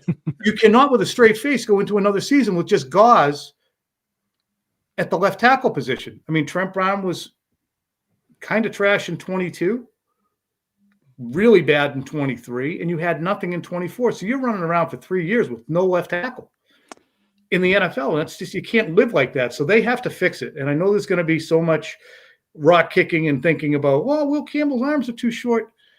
Does that mean it separates him from being an all-pro as opposed to just a very good pro who's a borderline Pro Bowler and a 10-year starter? If that's it, then I'd still take him because you need to fix it. Yeah, I think they know. I've mentioned this before, but I think they know one way or the other. They can't go into the season with Vidarian Lowe or DeMontre Jacobs or even like Caden Wallace at left tackle. They can't take those chances. So if they don't land Stanley, based on what I was hearing at the combine, like they're still going all in at tackle. They want to come out of free agency with a tackle, whether that is Ronnie Stanley, Dan Moore, and like Cam Robinson. Those are basically like the three options that are out there. So they're probably going to have to overpay a little bit to get one of those guys just to ensure that they've got a left tackle in the building. Yeah, and that's the hardest position to be in, I think. And that's why we spent so much time last year, and I was on an island, especially when it comes to Andrew or Phil or you, Doug, saying set the nest up first and then put the quarterback inside the nest. Make sure the nest is all prepared. Right. And in hindsight, because Drake May developed so brilliantly, they're in a great spot. Because they have that. But now they have, there's two ways of doing it. They went, instead of taking Joe Walt, for instance, or trading down and trying to get whichever tackle you would want to, and Michael Penix or JJ McCarthy, they have Drake May, and they're still saying, well, now it's contingent upon convincing somebody on Monday and Tuesday to come here. So, Tom, I don't know how much of the draft you've looked at, but jumping into some super chats or people, if you donate $25 or more, we will answer whatever you want. Ultimate Patriots, we will go anywhere, though. And $50 gets you an entry into 3 club tickets, Tommy. 3 to Tuesday night's game against the Florida Panthers at the Boston Garden, between the Bruins and the Panthers, even though Brad Marchand won't be playing. But he's not going to play that night for Florida? He's out for 3 weeks. Doesn't seem like not it. A hockey guy. Not a hockey guy. We would be comfortable with the Missouri guard / tackle Armand Membu at number 4. The question here from Rob is, assuming Abdul Carter and Travis Hunter, everyone's favorite blue chips of blue chips, are gone. The pick is 4. The Patriots mostly address offensive line in free agency. If they trade down, the Tom Curran plan of 2024 gets implanted and used in 2025. Who are you looking at pick 8, 9, and 10, presuming they don't go that far back in a trade back scenario? Then I think it can start to look to edge. If you've addressed tackle, I think you're opened up and freed up to, you can look at edge, or you can look at, for instance, if you want to trade back a little bit, even to 10 or 11, how about Tyler Warren from Penn State? Take a tight end, have another target for Drake May. Hunter Henry's plus 30, Austin Hooper, we'll see exactly what he ends up doing in free agency himself. I would imagine the Patriots would want him back. But if that becomes the case with him, then you still need somebody who's young and is a dependable receiver. And, there are people, I think Daniel Jeremiah has Tyler Warren as the number 4 prospect on his top 100. So he's there. Not Mason Graham. Who's Mason? What's his face from LSU? Mason Taylor, I think it is. Is it? Yeah. And Loveland from Colton Loveland. Yeah, from Michigan. From Michigan. Yeah. So I think those are interesting options too. Maybe not at 11. Tyler Warren, though, stands apart. And then the defensive line and defensive end, the Georgia defensive end, Jalen Walker. Yep, I should have had my stuff open. I'm trying really. You hard. got me, Tom. It's okay. I'm trying really hard with Lent to not swear, and it's not been going good. But it's only day 2. But I'm starting to catch myself as they're about to come out. Yeah, I don't know where he might be. I don't. Who knows? But he was complaining about his wife not bringing him beer. So I don't know if she was on the delayed version of this podcast, but if she caught wind of that, she definitely just dragged him out of the show. Go get your own goddamn beer. Like, serve yourself. I think there's a lot of attractive options if they do trade down, though, because then you even get into like the Teteroa McMillan category, category there, or Armand Membu, the Missouri offensive tackle. Yeah, like in an ideal world, Abdul Carter or Travis Hunter, which Field Yates laid out, like could be there at 4 for the Patriots. But I would say that if they're not, I would prefer to trade down a little bit. I look at the Saints at number 9. The Saints are a team that constantly moves way up, probably pays a little bit too much to go grab a guy that they love. They're in the market for a quarterback right now. So whether that's Shadur, whether that's, the third quarterback, whoever comes off the board there, I could envision a scenario where the Saints fall in love with someone, trade up to number 4, and then you're talking about potentially getting a second-round pick from the Saints. Then you wind up with 4, 5, 6 picks within the top 100. You're in pretty good shape there if you're rebuilding for the Patriots. Yeah, and I think that that's important to try and build the team because you have so many holes, as we've all pointed out time and time again. Like if I was prioritizing holes on offense, I would say it's left tackle, it's wide receiver, then it's right tackle.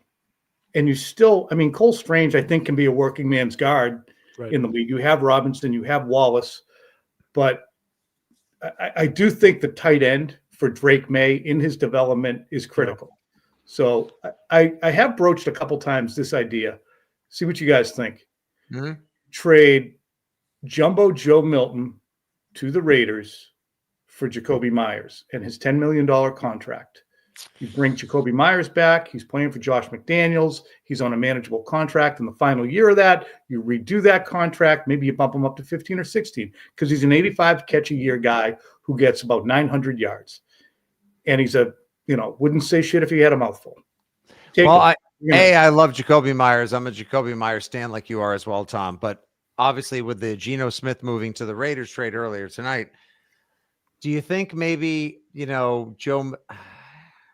would they take Joe Milton and like put him behind Geno for like a year or two of development, or like would he go? Maybe would Seattle be interested as well? And could that maybe mitigate a second to the Seahawks? You know what I'm saying? Yeah. You know what screwed this up though is not that trade; it's the Christian Kirk trade where he went for a 7th and a higher salary, and they're comparable ages, both better out of the slot, play a little bit outside, bigger guys. Like I think it would be Milton in a pick for someone like him, but it feels like that dream is dead just with Geno Smith coming in because you're trading for him. You're like, okay, here are the keys. Like we're ready to go now.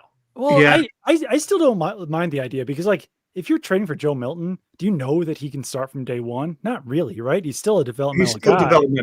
And totally. what I like about Jacoby Myers, obviously experience with Josh McDaniels, but with Tyler Lockett out there, it seems like Pete Carroll is trying to find every former Seahawk he can possibly add to their roster. So if he looks at Tyler Lockett being available and says like he can play the slot for me about as well as Jacoby Myers, but I don't have to pay him $11 million or whatever it is. If I can pay him $4 or $5 million to do the same type of thing, then that does make Jacoby Myers a little bit more expendable for the Raiders. So that's a situation where he would even become available because right now we don't know if Myers is available, but if he doesn't really fit what Pete Carroll's looking for, if Pete Carroll can find a better guy to do the same thing, then he becomes available. And he would be Drake May's security blanket out of the slot. And the Joe Milton thing emerged because I think it was Bedard was talking on the Sports Hub a week or so ago about Joe Milton as a trade chip. And I was doing a wide receiver overview and trying to figure out, okay, how can they get better? And I was like, what's Jacoby Myers? So you look at it. So I just attached the two. But does that necessarily even have to happen to extract Jacoby Myers because of what Doug just laid out? If you said, hey, can we get Jacoby for a 5th out of you guys? It's a $10 million savings. I'm not sure what the cap hit is. I just think it's salary right now for the Raiders. It would be, I think that I would, watch that. They're going to have to be innovative to get guys in here. And that does mean trades. Because really the only two guys here in free agency who are jumping off the board, I think, to them are Godwin and to a much lesser extent, Davante Adams. Because as I said before, I think culture is virtually the number one thing that they want to surround their quarterback with. They don't want somebody coming back to the huddle, pressuring him and saying, well, we did it this way here, we did it this way there. Why am I not getting the ball? And I think that Adams, even though he's not a dink, I think that we saw a little bit when we saw the wide receiver documentary that was done, how pissed off he was getting with Jimmy Garoppolo and with McDaniels to a degree. Oh, the hospital balls. Yeah, he was complaining. Yeah. I got to get the F out of here. I'm going to get killed. Right. That's a great quote. So I would say that I would keep an eye on Jacoby Myers and that kind of a trade as opposed to the DK Metcalfs or AJ Browns, which I know that they have, made at least inquiries on AJ Brown and just tried to figure out how to extract him, but I don't think that's going to happen.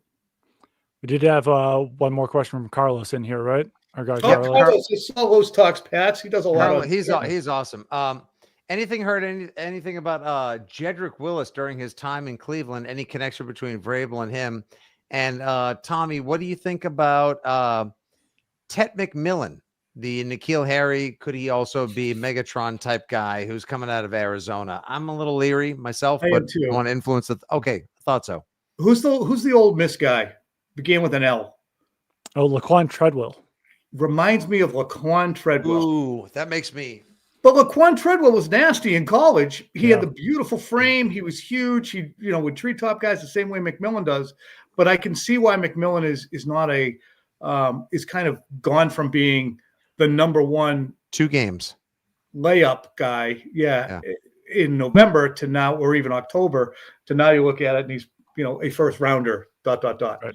So to me, what does Drake May need? What kind of balls does he seem to excel at? I look at him, whether it be North Carolina or this past year with touchdown passes to Kayshon Boutte and outside to Austin Hooper. It's throws outside the numbers, downfield, especially to the right. You're not going to run Demario Douglas on that. You're not going to run Jacoby Myers on that. You're probably not going to run Boutte. You'd prefer not to run Kayshon Boutte on that. You need somebody who's 6'3" or 6'4". I know we're just spitballing, but I'd go sign DeAndre Hopkins to do that stuff too. I've always been enamored of DeAndre. Wow. So Doug and I reported last week that someone in the front office who's in kind of the inner circle is high in Ted McMillan. And I think if they do go trade back, where it seems like Doug and I are leaning independently here of what they should do it for, he seems to be a target.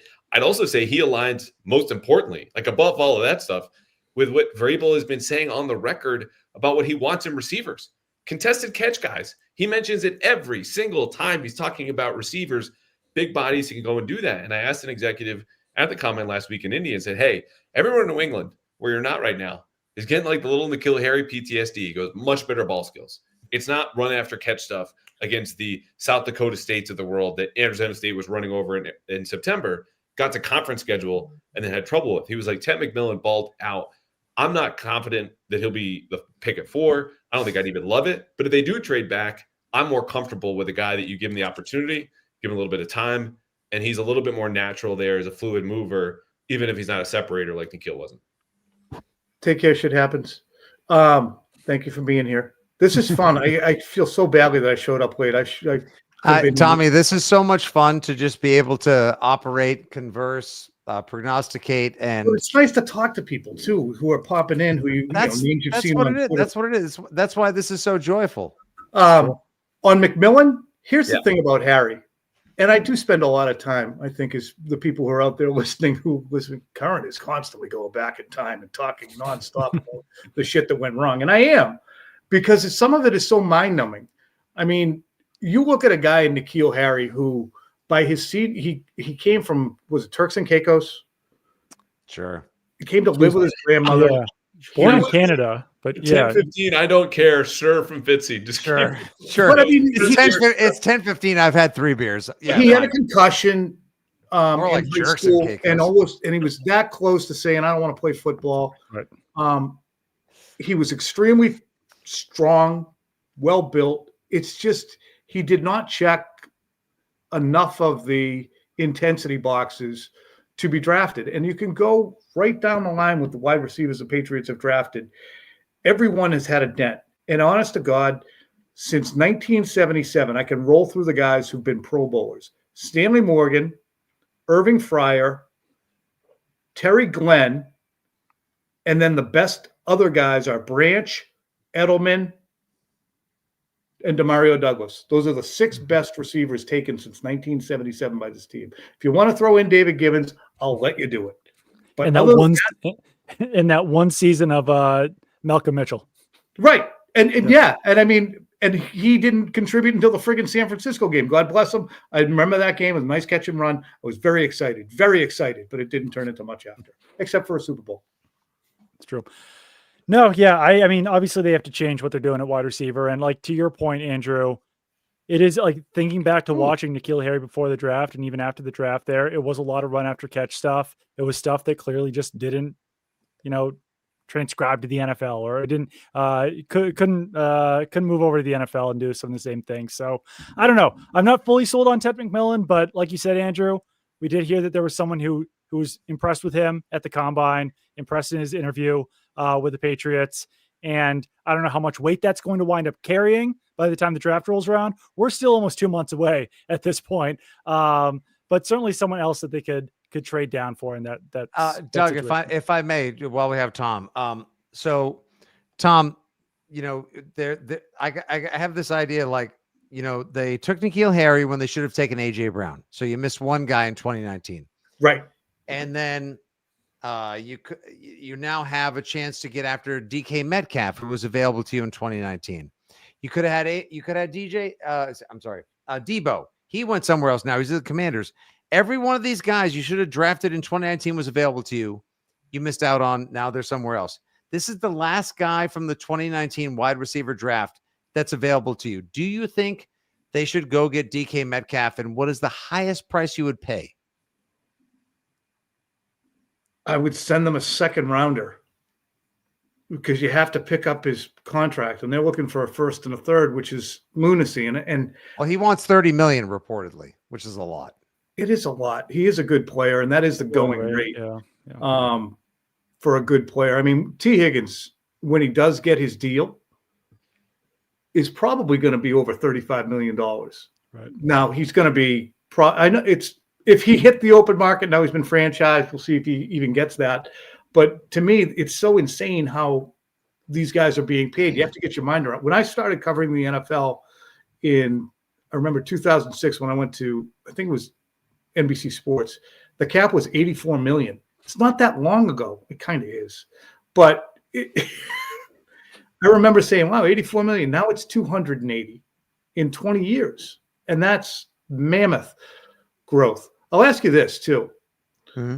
You had a question that you sent me, Andrew, that you were going to propose, and I thought was an interesting one. How much longer will Robert Kraft continue to be the forward-facing great question representative of the Patriots? And my answer is he doesn't seem to me, there are occasions when I think that he has hiccups at the mic, but there are also occasions when he is off the cuff and pretty seamless. Mm-hmm. I don't think 80 is what 80 used to be. Some people it is, some people it isn't. I don't think he's inclined to do that, but I do wonder this. Has the age of the maverick or solid solo NFL owner passed? Are we in the winter of that era? Ooh, because I think we might be. I mean, it's $280 million. You have to write $30 million. You have to put $140 million in escrow. You mean they have to be more like Bezos and Josh Harrison, like these clean contemporary? Or just keep selling, multi-gazillionaires? Or keep selling off your team. So it's a coalition of people who own your team. Right. Raiders situation. Yeah, it's not. It's just a group of people who are owning a team. The days of Jerry Jones and Robert Kraft, and I think we're closing in on a period of time when people are saying, "Why am I putting $140 million in escrow for Trevor Lawrence so I can pay him $55 million a year if you're Shad Khan?"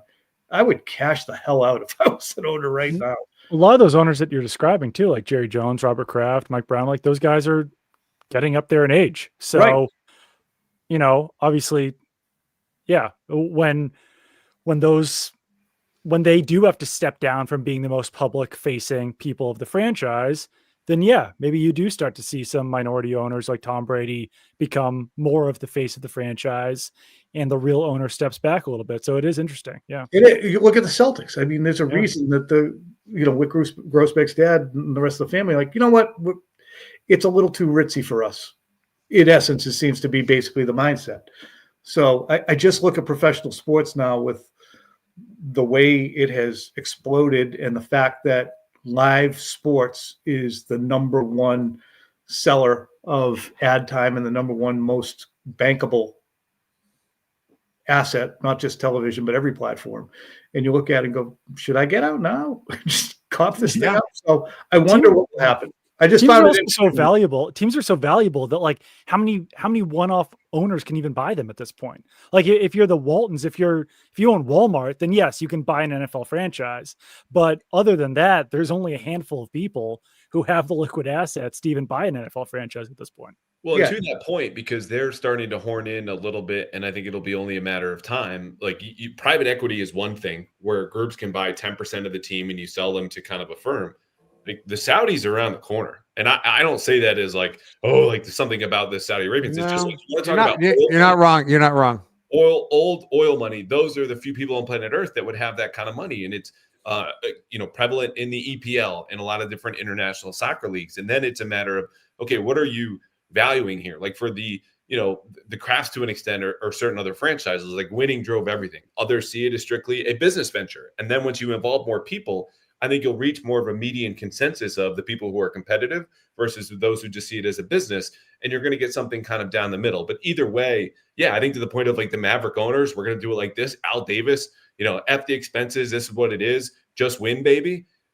I think it's a good point. Like this is going to be, diversified in a way in terms of the people involved in the ownership, but the attitude as a result of that diversification will become similar because everyone's going to get a little bit of a say and you'll have to make compromises in the middle.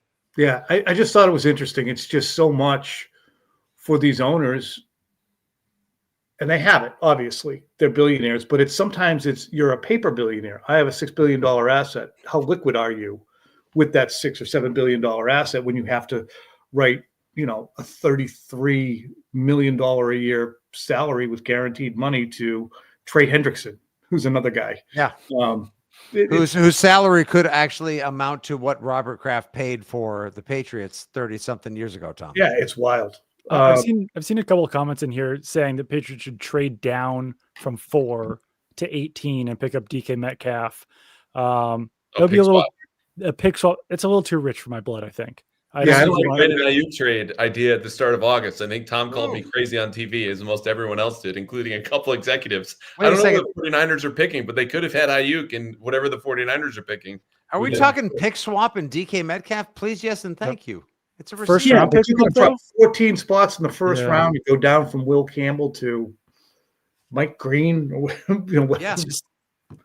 I don't think I would do it. One other note on wide receivers.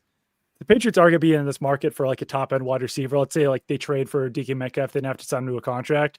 They have to be praying that Jamar Chase doesn't sign a contract before all that happens, because Jamar Chase is going to absolutely blow up the wide receiver market. Jamar Chase is probably going to sign for like $40 million a year. And then that just raises every other wide receiver salary in the meantime. So they should be hoping that Jamar Chase doesn't sign until right before week 1. Another really interesting thing when you look at the Patriots and what they're going to have to confront, this is the second year of Drake May's rookie contract. In 2 years, you're going to be in a situation where he's going to be a $60 million a year player. And he's going to be contemplating, how can we get that done? Are we going to move on? We're going to have him in his walk year and, into his pickup his 5th-year option. We're going to franchise him. You can hold him for 6 years. So it's not too early.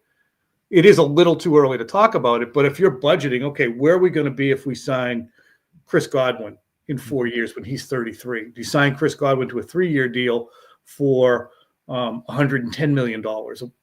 There's a lot of different things that have to factor in. Plus, you're going to now have a 4th overall pick who most likely is going to be a good player. Say it's Travis Hunter. Say it's Abdul Carter. You want to have the opportunity to have, oh my God, how do we pay both of these guys? Because that means they ended up being good players. Mm-hmm. But this era, I think, of them being, and it sucks too.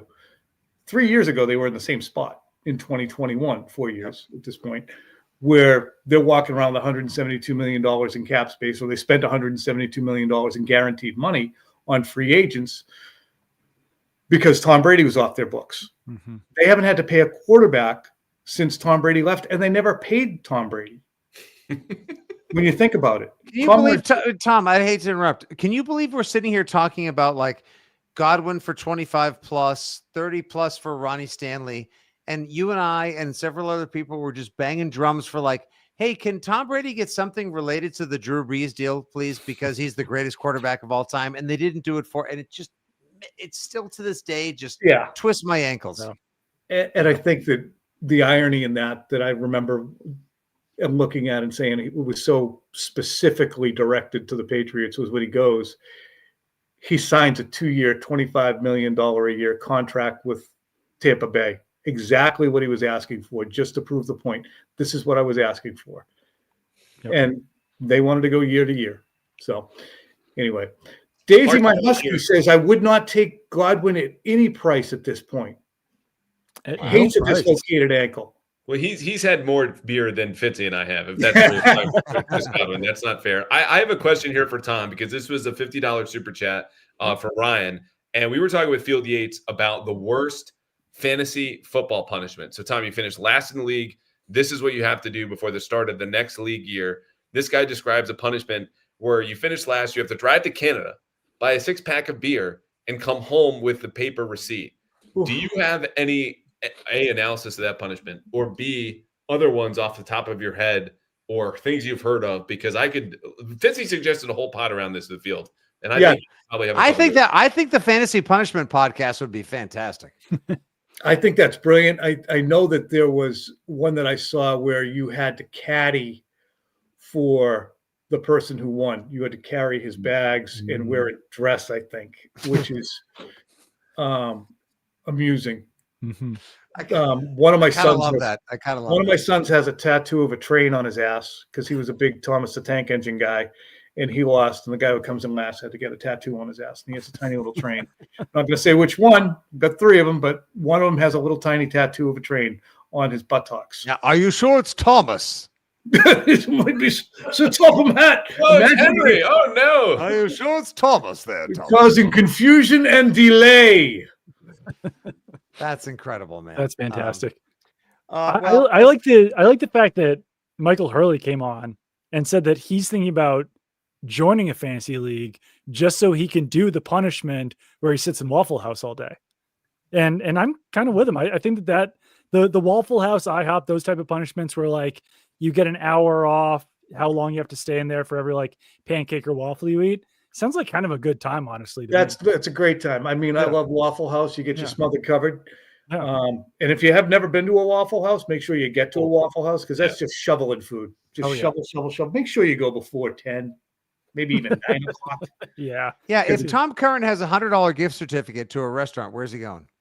Oh, $100? Got $100. You and the missus, maybe 1 or 2 of the kiddos is home from 200. school, work, whatever. Let's go 200. All right, let's go 200. Like you have a gift certificate for a proper dinner. It's going to be a steakhouse because I don't like anything from the sea. And I'm going to get a nice big fat ribeye. You're a ribeye guy. I know that. I know you're a ribeye. I'm going to get a medium rare ribeye. All right, maybe we're at Davio's. Okay. Yeah, an onion soup, a medium rare ribeye, either a loaded baked potato or, loaded mashed, and probably the side of broccoli, which I'll just eat the tops off because I know I should have some greens. And then I'm going to have a big piece of chocolate cake. You're speaking my language here, Tom. Wow. I keep it really simple. I mean, the people are getting these little bugs from the sea. I have a lobster. I've never had that. My family's all down the Cape. My in-laws, my brother-in-law's has been a fisherman in Chatham for like his whole family for eons. And they're all excited about lobsters and oysters and calamari. I'm like, oh, can't do it. You described my like back-to-back meals in Indianapolis, like pretty much to a T with those 2 ribeye meals. So Harry and Izzy, shout out to Harry and Izzy, shout out to Ocean Air. Had some good food in Indianapolis last week, actually. Yeah, once you find a place, you keep going back. I kept going to Buca de Beppo's last year in Las Vegas. It was on the 2nd floor of my hotel. I think I was in the what's the pyramid one? Luxor. Mm-hmm. I was in the Luxor every single day. I went up to Buca de Beppo's for the same dinner every time. You know what, Tom, though? We had to pick Phil up, Doug and I did, like 3 a.m. off the sidewalk outside of Hooters, just drooling. We got to talk to that guy about how he handles his combine. It seems like the combine runs him rather than classic Perry. Yeah. Phil and I were on a rickshaw back in 2011 at the combine after we finished up at Ike and Jonesy's. Was it Ike and Jonesy's? Remember that place? No. Where's that? In Indianapolis? It was in Indy. Okay. Yeah, Phil and I took a rickshaw back to the JW. Wow. Must be nice. Days. Tom's got rickshaw money. Well, listen, Ike Tom. Right. Thank you, producer. We are finishing at 10:30 tonight. We have 10,600 live viewers. We've had an incredible evening of so many great guests. You've been more than generous with your time. Yes, thank you so much, Tom. Post golf sim, more than made up for the delay. I am so sorry. And the book that you're reading right now, because I know we like to talk about this on EEI, and then we occasionally exchange some texts. The book that you're currently reading right now, you would recommend that all of our listeners or our viewers read? I just finished East of Eden. You know what? I'll give you 2 books if you want to find a really, really, really funny book to read. It's called Bonk by a woman named Mary Roach. She also wrote a book called Stiff. And Stiff is a nonfiction book. It's called The Strange and Curious Lives, isn't probably the word, of cadavers. What happens after you die through history. And Bonk is a scientific study of the way humans have studied sex through the years. Bonk is absolutely beyond description, funny and interesting. So Bonk, Bonk, and what was the other one? Bonk and Stiff. Stiff, gotcha. By Mary Roach, R-O-A-C-H. I just finished East of Eden, and my old buddy Mary Paletti. You remember? Oh, Paletti! Oh, she's amazing, Paletti. I texted her. Represent Mary Paletti. Yeah, you're a kingmaker. By the way, Tom's a kingmaker. Everybody that everyone that works with Felger or used to on NBC Sports Boston is in trauma recovery. Everyone that works with Tom Curran, has gone on to host shows and be national superstars. So you're the true kingmaker, Tom. Yeah, no, I mean, Gerard, things worked out for a while for him, and then not so much. That's the perfect note to end on. No, I just love the 10 people that jumped on as Tom was describing the books, and they got cadaver talk and then the study of sex over time, and then we have 40 people bail. It's just like, what the hell happened for all of us this time? I thought they were talking football. I know. I mean, they're later than you were, but just. Hey, I love it. To the people, you said there's 10,000 people listening? Yes, sir. Yeah. Hey, to all the people out there who are listening, I've been doing this. It'll be my 27th or 28th season, and I could not believe how lucky I've been, because growing up in Pembroke, Massachusetts, all I ever wanted to do was write for the Patriot Ledger. And eventually all I wanted to do was write for the Globe, and all I wanted to do was cover the Patriots when I realized I couldn't play. So this has been, for the folks who are out there wondering, do these people even appreciate the opportunity they have had? I can speak for all 4 of us, I know. We are like you are in terms of our love for the sport and our love for the team. And we do maintain our objectivity in reporting on them, but we were all where you were and are still in terms of wanting the team to do well. We would all prefer the team to do well. We're not rooting. We're going to say when they suck, but it's much easier when they're good. So we appreciate you guys listening and following all of our shit. 100%. In 2011, I almost got fired from my 9-to-5 job for using up my 40 hours a week to write for anypatriotsdraft.com for free rather than do the job they were paying me to do. So back then this was the dream, and now I've been doing it for 10 plus years. And yeah, it's still the dream. We know how lucky we are. Honestly, Sure. we do. Yes. We do. I'm grateful every day that I wake up and then I see my kids and I know my day is already a W. And when I get a chance to do things like this and we can redirect it, Tom, back to a good cause, Absolutely. chef's kiss. You have a great night, brother. And thanks so much for joining us. Everybody follows him already at Tommy Curran and watches him on NBC Sports Boston, listens to the Patriots Talk podcast, but it's always a pleasure. And we look forward to catching you soon, pal. All right, guys. Thanks Thank you, again Tom. for having me. Thanks, Take care. Tommy. Much love, buddy. Be good. Guys, All right. over 3 hours, almost 11,000 live viewers. Huge. Amazing. Once again, if anyone watches this, if you stayed for all 3 hours, thank you. Thanks for watching. Thanks for participating in the chat. Thanks for donating. Thanks for telling your friends. Thanks for everything you've done. If you happen to watch this on replay or catch any clips on Twitter, Instagram, or beyond, once again, you can donate at Faxon Productions on Venmo. We appreciate all your super chats. We'll try to see if we have any last ones we have to answer before we wrap up. But anything you guys want to do would be amazing. And we're going to have some more events. We'll have a golf outing this summer. We're going to have a live post-draft something, or pre or post-draft. We haven't decided yet, right, guys? I think it's to be post-draft. Post-draft, Well, okay. Pre-draft live event. We might do another one of these post-draft. Definitely post-draft. It's going to be a pool or a pond for you, Carl. It doesn't matter. We're going to have a couple more events coming up, which is great. Shout out once again, Mego, DMAC, Michael Hurley, Bill Barnwell, Field Yates, Tom E. Curran, Michael Hurley, and of course, the great, Reiss. almighty, and powerful Mike Reiss. Taylor Kyles. Taylor Kyles. Shout out to CLNS for building this live stream for us too. That's been great. Can't thank them enough. Like, just honestly, guys, we had a modest goal in mind of what we were hoping to raise tonight to try to steer towards the people that have to spend unbelievably arduous hours in laboratories, in research laboratories, doing things that they do to try to stop cancer. And you guys have far exceeded what we hope to do tonight. So thank you so much. And like Callahan said, I think almost a full viewing of The Brutalist ago, because we've been on for a while now. No intermission. Yeah, with no, I took 2 intermissions to pee. Yeah, he did. But I did 0. I did. Yeah, you guys went full Scott Hansen. I had to pee twice. But this is awesome work, and it goes to a good cause. And I hope, well, we would love to never do it again, but we might have to. So, guys, any final thoughts? No, I think we've covered everything, but thank you again so much to everyone who watched, who was a guest, who donated, who passed along the word. It means the world. So yeah, thanks so much to everyone. Yeah, just it means a lot. I think over time, and you say the same things over and over again, whether it's thank you or you're welcome or this is important, that like it kind of loses its effect. The dollars go to the best place possible. These are kids, these are real families that we are trying to help, doctors trying to help against a disease that is not going to relent. But the good news is, with your support, neither will we.